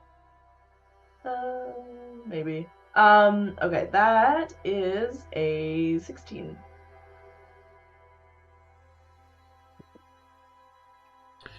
As you hesitantly step onto the next tile, you hear from up above what sounds... It's just a single sort of crystalline snapping sound. But it's one of those sounds that if you've heard it once, you recognize it immediately. It's the sound of an icicle being snapped from whatever it's attached to. And in front of you, you see in a blur as an icicle falls from above and lands at your feet. And as it does so, it sort of, from the speed of it, it kind of collapses in on itself. But as the ice breaks away, you see a flawless diamond lying at your feet. It is worth 1,000 gold pieces. Oh, man. So you can mark that on your sheet. Now, was that worth? You know what? That's a lot of therapy. Marta's fine. And you're one step closer. That'll pay for a lot of the therapy. That'll pay for like a year membership to BetterHelp. Yeah. There you go. Yeah, that's a solid 5 sessions of therapy. So we are even. I don't know. That's good. In Pathfinder, are diamonds like a requirement for like resurrection spells? I think diamond dust is. Yeah.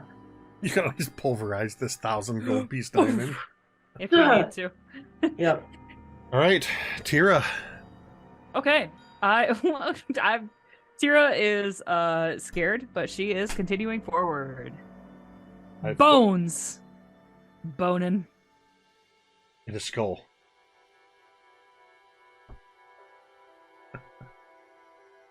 Roll a d20.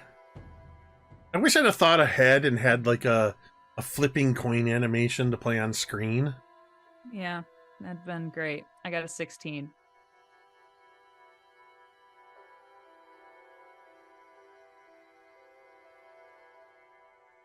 This is my fucking artifact. This artifact has my fucking name. I can't die. I can't be killed. Where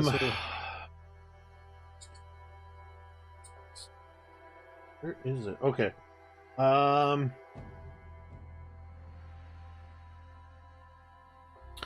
You, as you step onto this block, you get this sudden sensation. Like the block is extremely wobbly. And then before you can even react, it flips over upside down. And then it flips back up. And it, in the space of a few seconds, you just suddenly go, and all of a sudden it stops. You stayed rooted to the tile the whole time. Jesus Christ. But you are now sickened 3. Oh, I hate sickened. It's my fucking least favorite fucking, oh my god. You take a penalty equal to that level, so -3, on all checks and DCs. You can't willingly ingest anything. On each of your turns, you can attempt to force yourself to retch and make a fortitude save to reduce by 1 level. So for now, you are sickened 3. Great. Kane, you see like he was trying to reach out to you. And then you suddenly stop and he's like, oh, thought you were gone for a minute there. Ooh, you do not look good. Yeah, I don't feel good. Don't just go. Just if you're go going to get throw your up, fucking... spew into that. And he points at the Go- void. Go get your fucking hammer. Whoops, I didn't call it. I need somebody to call for Kane. I'm not doing it. Who hasn't called? Ricky hasn't. Ricky, call Skull it. or Bones? Because it's always bad when I call it. Skull or Bones? Not gonna be this time. It's always gotta be Skull. It's Bones, the first bad one for Kane. Is Ricky going to be responsible for killing Kane? No. Maybe. No. Vaughn will like it. That's a 7. As,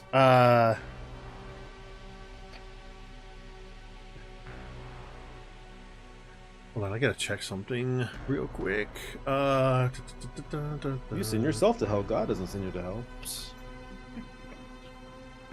Teera, What?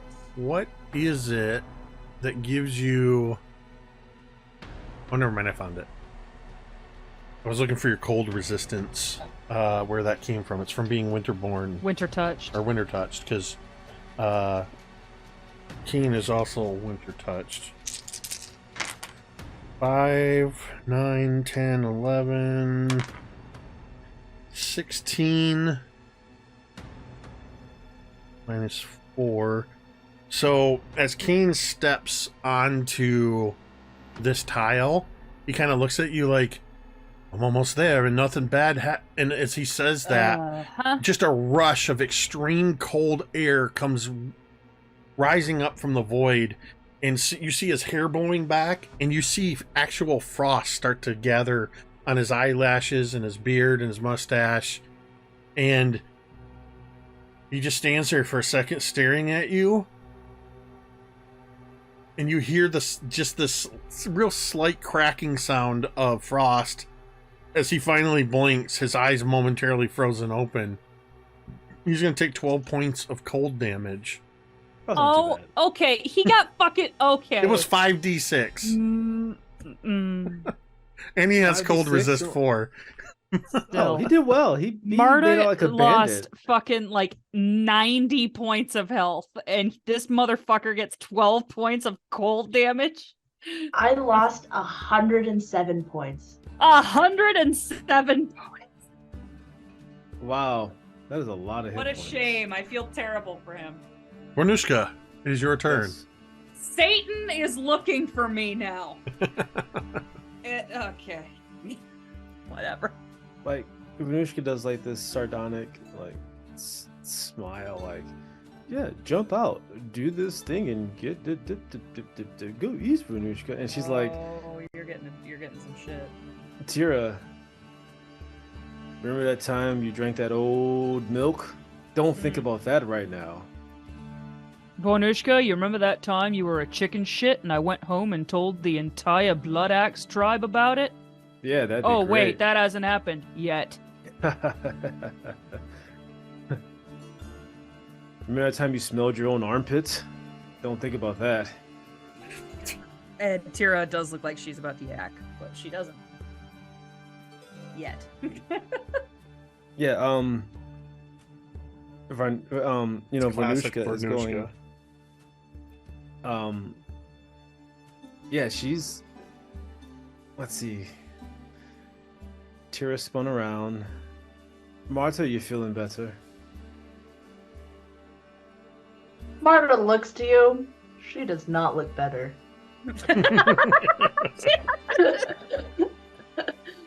Yep. No. Yep. And Vornush'ka kind of like, she was sitting cross-legged. She kind of just, for her action, she's going to adjust her weight on her left hip and kind of like lean and put her hand. I got you guys' back. And, oh, silly me. And goes in her pouch and gets a rope and hands it to Marta. Tie it around your waist. If you want to go forward, I have you. You know, if you fall off into the void where the screaming voices and the nausea and the apparently gold falls from the ceiling and icebergs and all the nonsense that is going on instead of doing what we're supposed to be doing. You know what? I don't appreciate your glass half empty attitude. You didn't say that shit when I was walking first into the cave. Keen looks over at you, Teera, and he just says... Teera has a bout of sickness. Keen just says to you, Teera, as you're about probably one tile away from each other, he just kind of says, she keeps going on about sticking to the main objective. Did you not tell her? Does she not know the significance of this artifact? Its name. I told her. I don't think I did tell her that, did I? You didn't say anything when it was said what it was called. I just said it was an important artifact and what it was for. I never told. And all those questions too. Yeah. Well, she didn't ask that, and I would look at Kane, and I would. Teera does like look like she's about to be sick, and so she just kind of like looks at him and shakes her head. Marda, it's your turn. Did Vornush'ka hear any of that? What they just said between each other? No, because you're back on the safe platform, you dick. We're way out in the void. No, you actually didn't. Where you're sitting, as soon as they've all stepped out, with the exception of Marda, who was only one away from you, the further away they get, it's becoming almost impossible to hear them because you can just hear that sort of howling wind, and you hear a little bit of the whispered voices on the wind. That seems to be obscuring it. Marda, what are you doing? Cold. How many more blocks are there? Can Marta even see or count them? Every time you try to count them, you get to about 7 and you lose count. But it does look like you're getting closer to the shrine. Did you take the rope, Marta, that I gave you? Yeah, Marta would have. Yeah. Okay. You tie it around your waist? Yeah. Okay, cool. And Kane looks like he, even though, like, if you look at Kane, it looks like he could just step off on his next step and be at the shrine. But if you look at his feet, he just seems to be surrounded by tiles. It's almost dizzying to see that, like an optical illusion. So weird.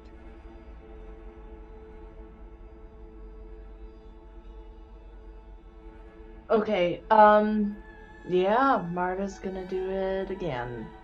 So brave. But now with the rope tied around her waist. Insurance. The bones. You almost said skull. Changed it to bones. Oh no. It's bones. Roll a d20. Oh god! Oh god! Roll a d20. Did you win? Did you get Yahtzee or what? That was a win. Okay. Oh my god. This is stressing More me therapy for Marta. Yay! I got a 4.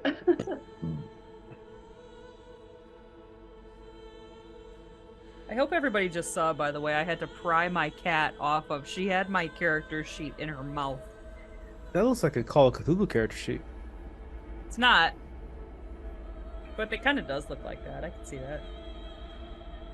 Got 1 or 2 of those lying around here for some reason. Just need 1 second to clarify this. As you step onto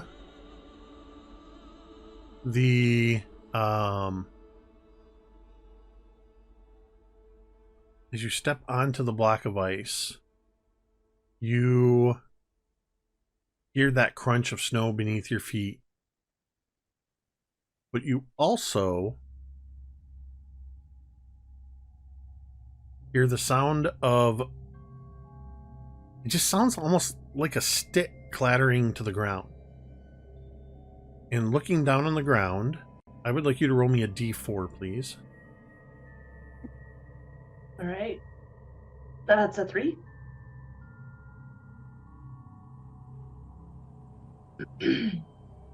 There is a wand that,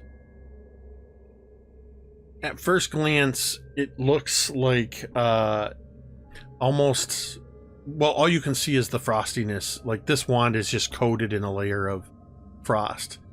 But the handle end of this wand is carved into the shape of a dragon's head. And it looks as though the head of the dragon comes down to the neck and curls around a polished metal sphere set into it. This is a wand of manifold missiles. That sounds good. That sounds very helpful. And it is... I like my missiles in manifold form. So Indeed. let me drop this for you real quick so you have the link to it.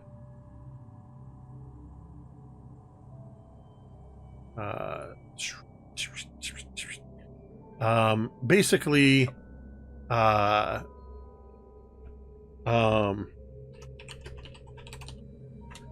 it's the 5th level spell version. Basically, it's a wand of magic missiles. So that'll tell you the rules of how you can use that. Damn. Hell yeah. Cool. Teera, would you like to spend one action? I would like to spend one action to puke, please. Can I do that? Yep. I Make would me a like fortitude. To silently, with no sounds, puke. Here I go. Fortitude. That is a 31.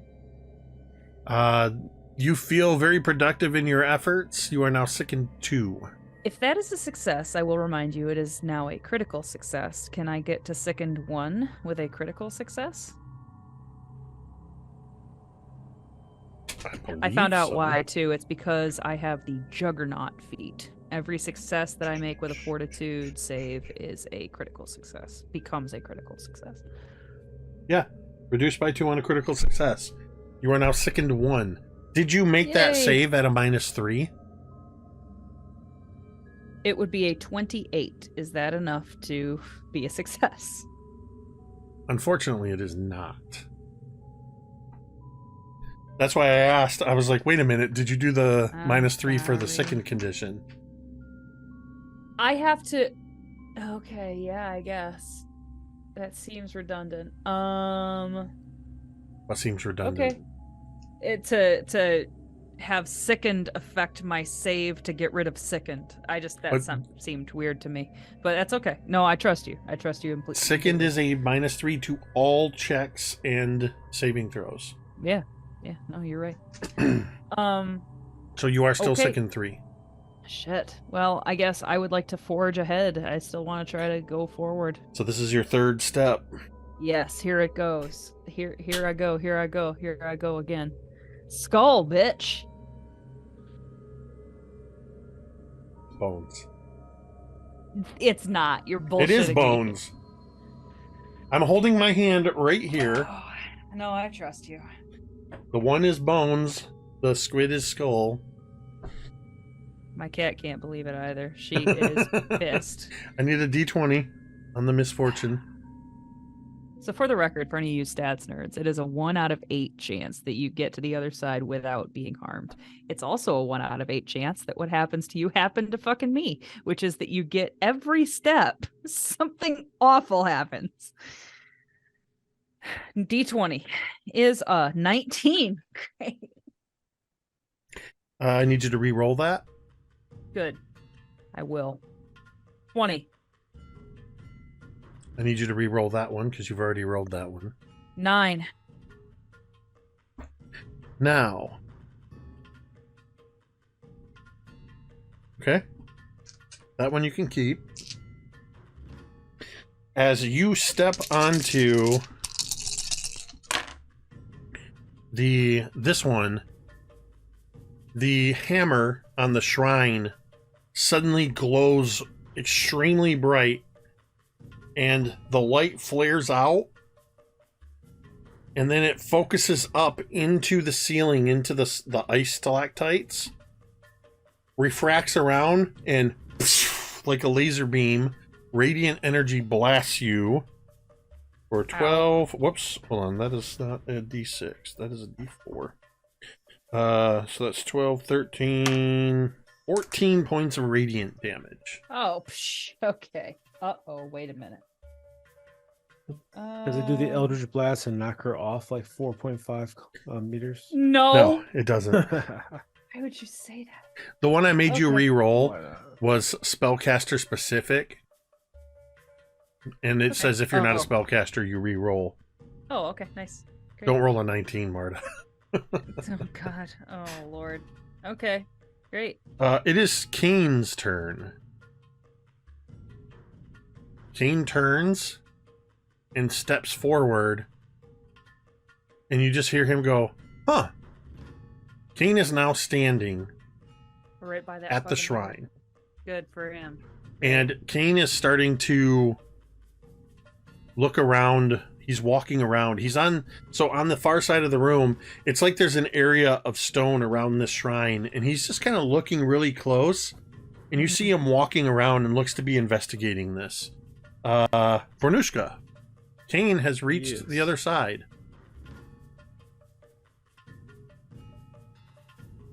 Go Big K.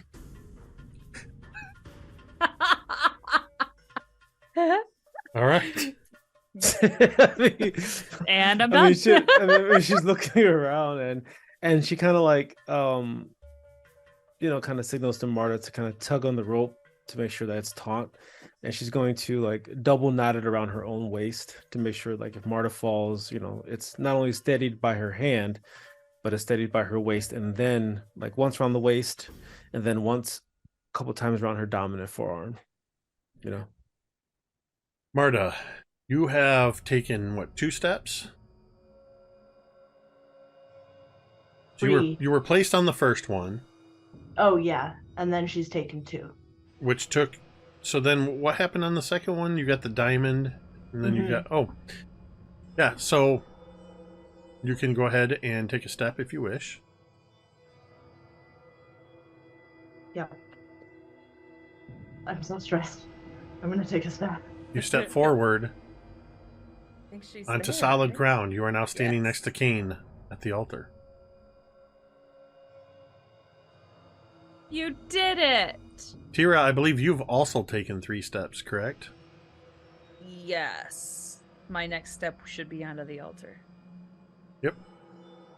You also can step out onto the altar. Sick, I do. As soon as you do so, the 3 of you you hear the sound of rapidly freezing ice or water, and you look, and the floor, all the space in between the tiles has solidified, and the floor is now solid. If Vornush'ka just gets to walk across this Let me finish. Oh, okay. The 3 of you see the floor completely solid. Vornush'ka still sees floating tiles. Nice. Oh, well. So, Vornush'ka, all 3 of them have moved across the room. We are now out of initiative order. The 3 of you are at the altar and can examine it closely. Vornush'ka, are you still sitting on the stairs? Well, did I see them walk across the void as if there were no stairs or no tile? No, you saw them step on each of the tiles, and after 3 tiles, they seem to have reached the far side. Okay. All right. Well, as soon as they get to the altar, Vornush'ka kind of like stands up and kind of shouts to the mountain, "There, we did it. Now turn on the damn lights." And, sits back down. and if nothing happens, The mountain does not respond to you. No one saw The Golden Child? Eddie Murphy movie back in the 80s? You know what? I saw it in the 80s once.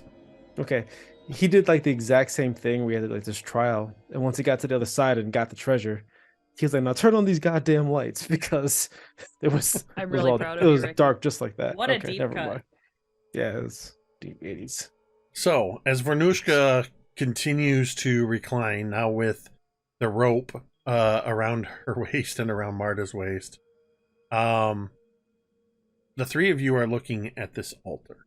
You see this massive warhammer that is perched on top of the shrine. And, whoops. You can see that the severed hand that is on, that is holding on to this thing, it almost looks, despite everything else being frozen in this place, this almost looks fresh. Ugh. It looks humanoid, the hand. But now that you're close up to it, you can see the hammer seems to rest on a cushion of air, almost floating above the shrine. The shrine, or rather the runes that are on the shrine and on the hammer, it's, as I said, it's not a foreign language. It is common, but it's sort of like reading 11th century English. And it takes a little bit to kind of make out some of the words. But the words that stand out to you are shattered heart,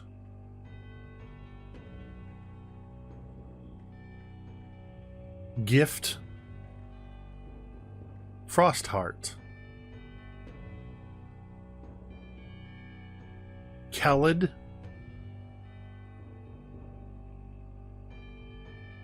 Dirkhead.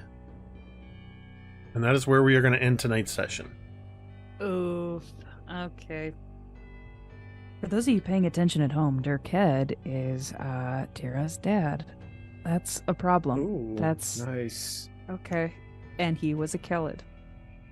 Is that's a thing? Is this his fucking hand? That's gross. That and more will be answered next week in our next thrilling episode of Scribes and Scrolls. Same bat time, same bat channel. I did not anticipate Yeah. We did it, how guys. scared you guys, or how tense you guys would be over this. So, as I said, I was using an encounter from out of the box encounters from our friends over at Nerdarchy. It was something they kickstarted a couple years ago. It's mostly based around 5th edition D&D, but it you can redo things. Ted actually ran us through about a year or two ago through this exact same challenge, but more in its more pure form, in which you're standing on coins, sort of carry to the theme. Now, the challenge is actually broken up into 4 tiers based on your D&D levels. Tier 1 through 4, or Tier 1 is 1 through 4, Tier 2 is 5 through 10, Tier 3 is 11 through 16, and Tier 4 is levels 17 to 20. I had you rolling on the Tier 4 table. Wow. Okay. Because levels don't Confidence. translate as well. The only thing I adjusted, should anybody look at it, is because the Pathfinder economy is approximately 1/10 of the D&D economy, as I knocked a 0 off the value. Otherwise, Kane would have a 10,000 gold piece wolf skull, and Marda would have a 10,000 gold piece diamond. I You know, mean, it's I not a- feel like I we mean- deserve it. Well, the thing is that, like, you got to find someone who has that much gold to buy it, and then all the bandits trying to hunt you down for it. So I mean, Oh, if they know you have it. Yeah, we don't all go flashing around our money like Vornush'ka.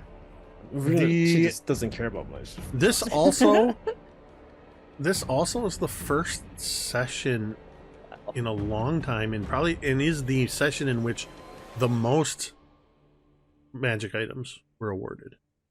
Yeah, that first room was something else. Yeah, magic items are weird in Pathfinder, in that it's hard there's actually a level structure and an estimation for how many consumables and non-consumables you should be awarding. And we really haven't had a whole lot. Which is interesting because you guys also don't really complain about it. You're not like, give me the loot. No. But We're playing a narrative game here. I don't think anybody wants to watch us going through loot for 45 minutes. Right. So I did use some tools. So I don't even remember who I'd have to find. Excuse me, I'd have to find it. But somebody put together a Google sheet that has by level magic items, consumables and non-consumables. And all you have to do is click a checkbox and it randomizes. And that's what I was using to determine the items that were in the chest and the wand that fell. The other items were from the Nerdarchy encounter.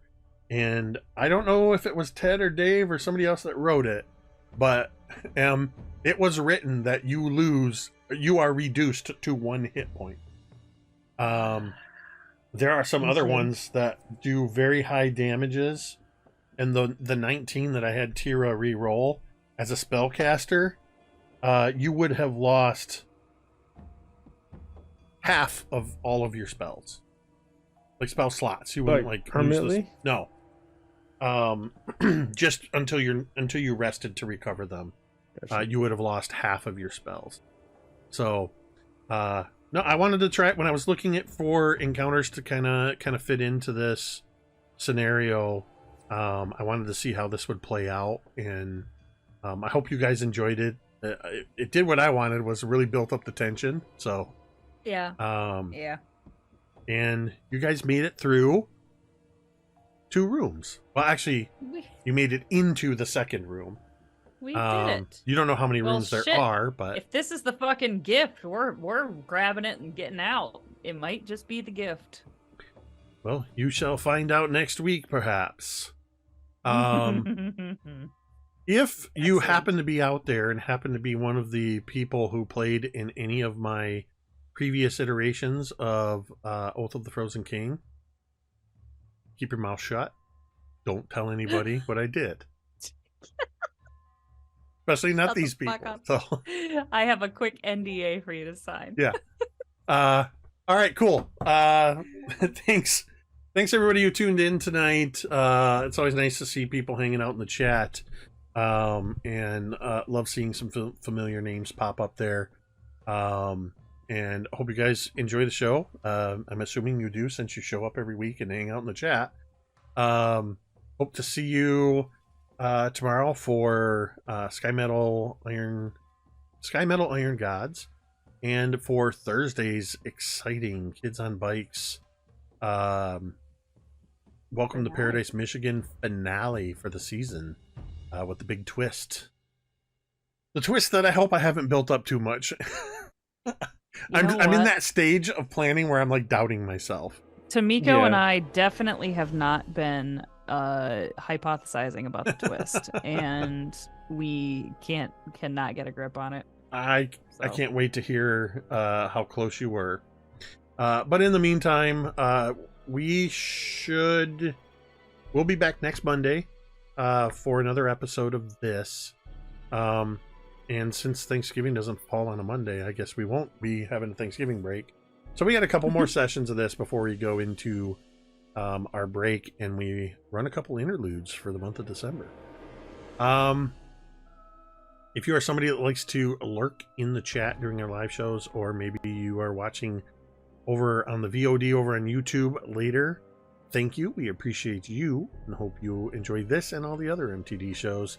And of course, as always, a huge thank you to these amazing players who I I love playing games with these people so much that I play multiple games with some of them.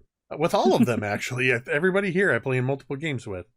And I just appreciate being able to tell these stories, and they go along for the ride, and we're all tell these stories together. So thank you, as always, Cari, Ricky. And though he wasn't with us for the first time ever tonight, he was with us in spirit, Gary, without whom this would be just me talking to myself for a couple hours. With that, we're going to go ahead and end this stream the same way we end every stream. You can say it with me if you want. Mizya.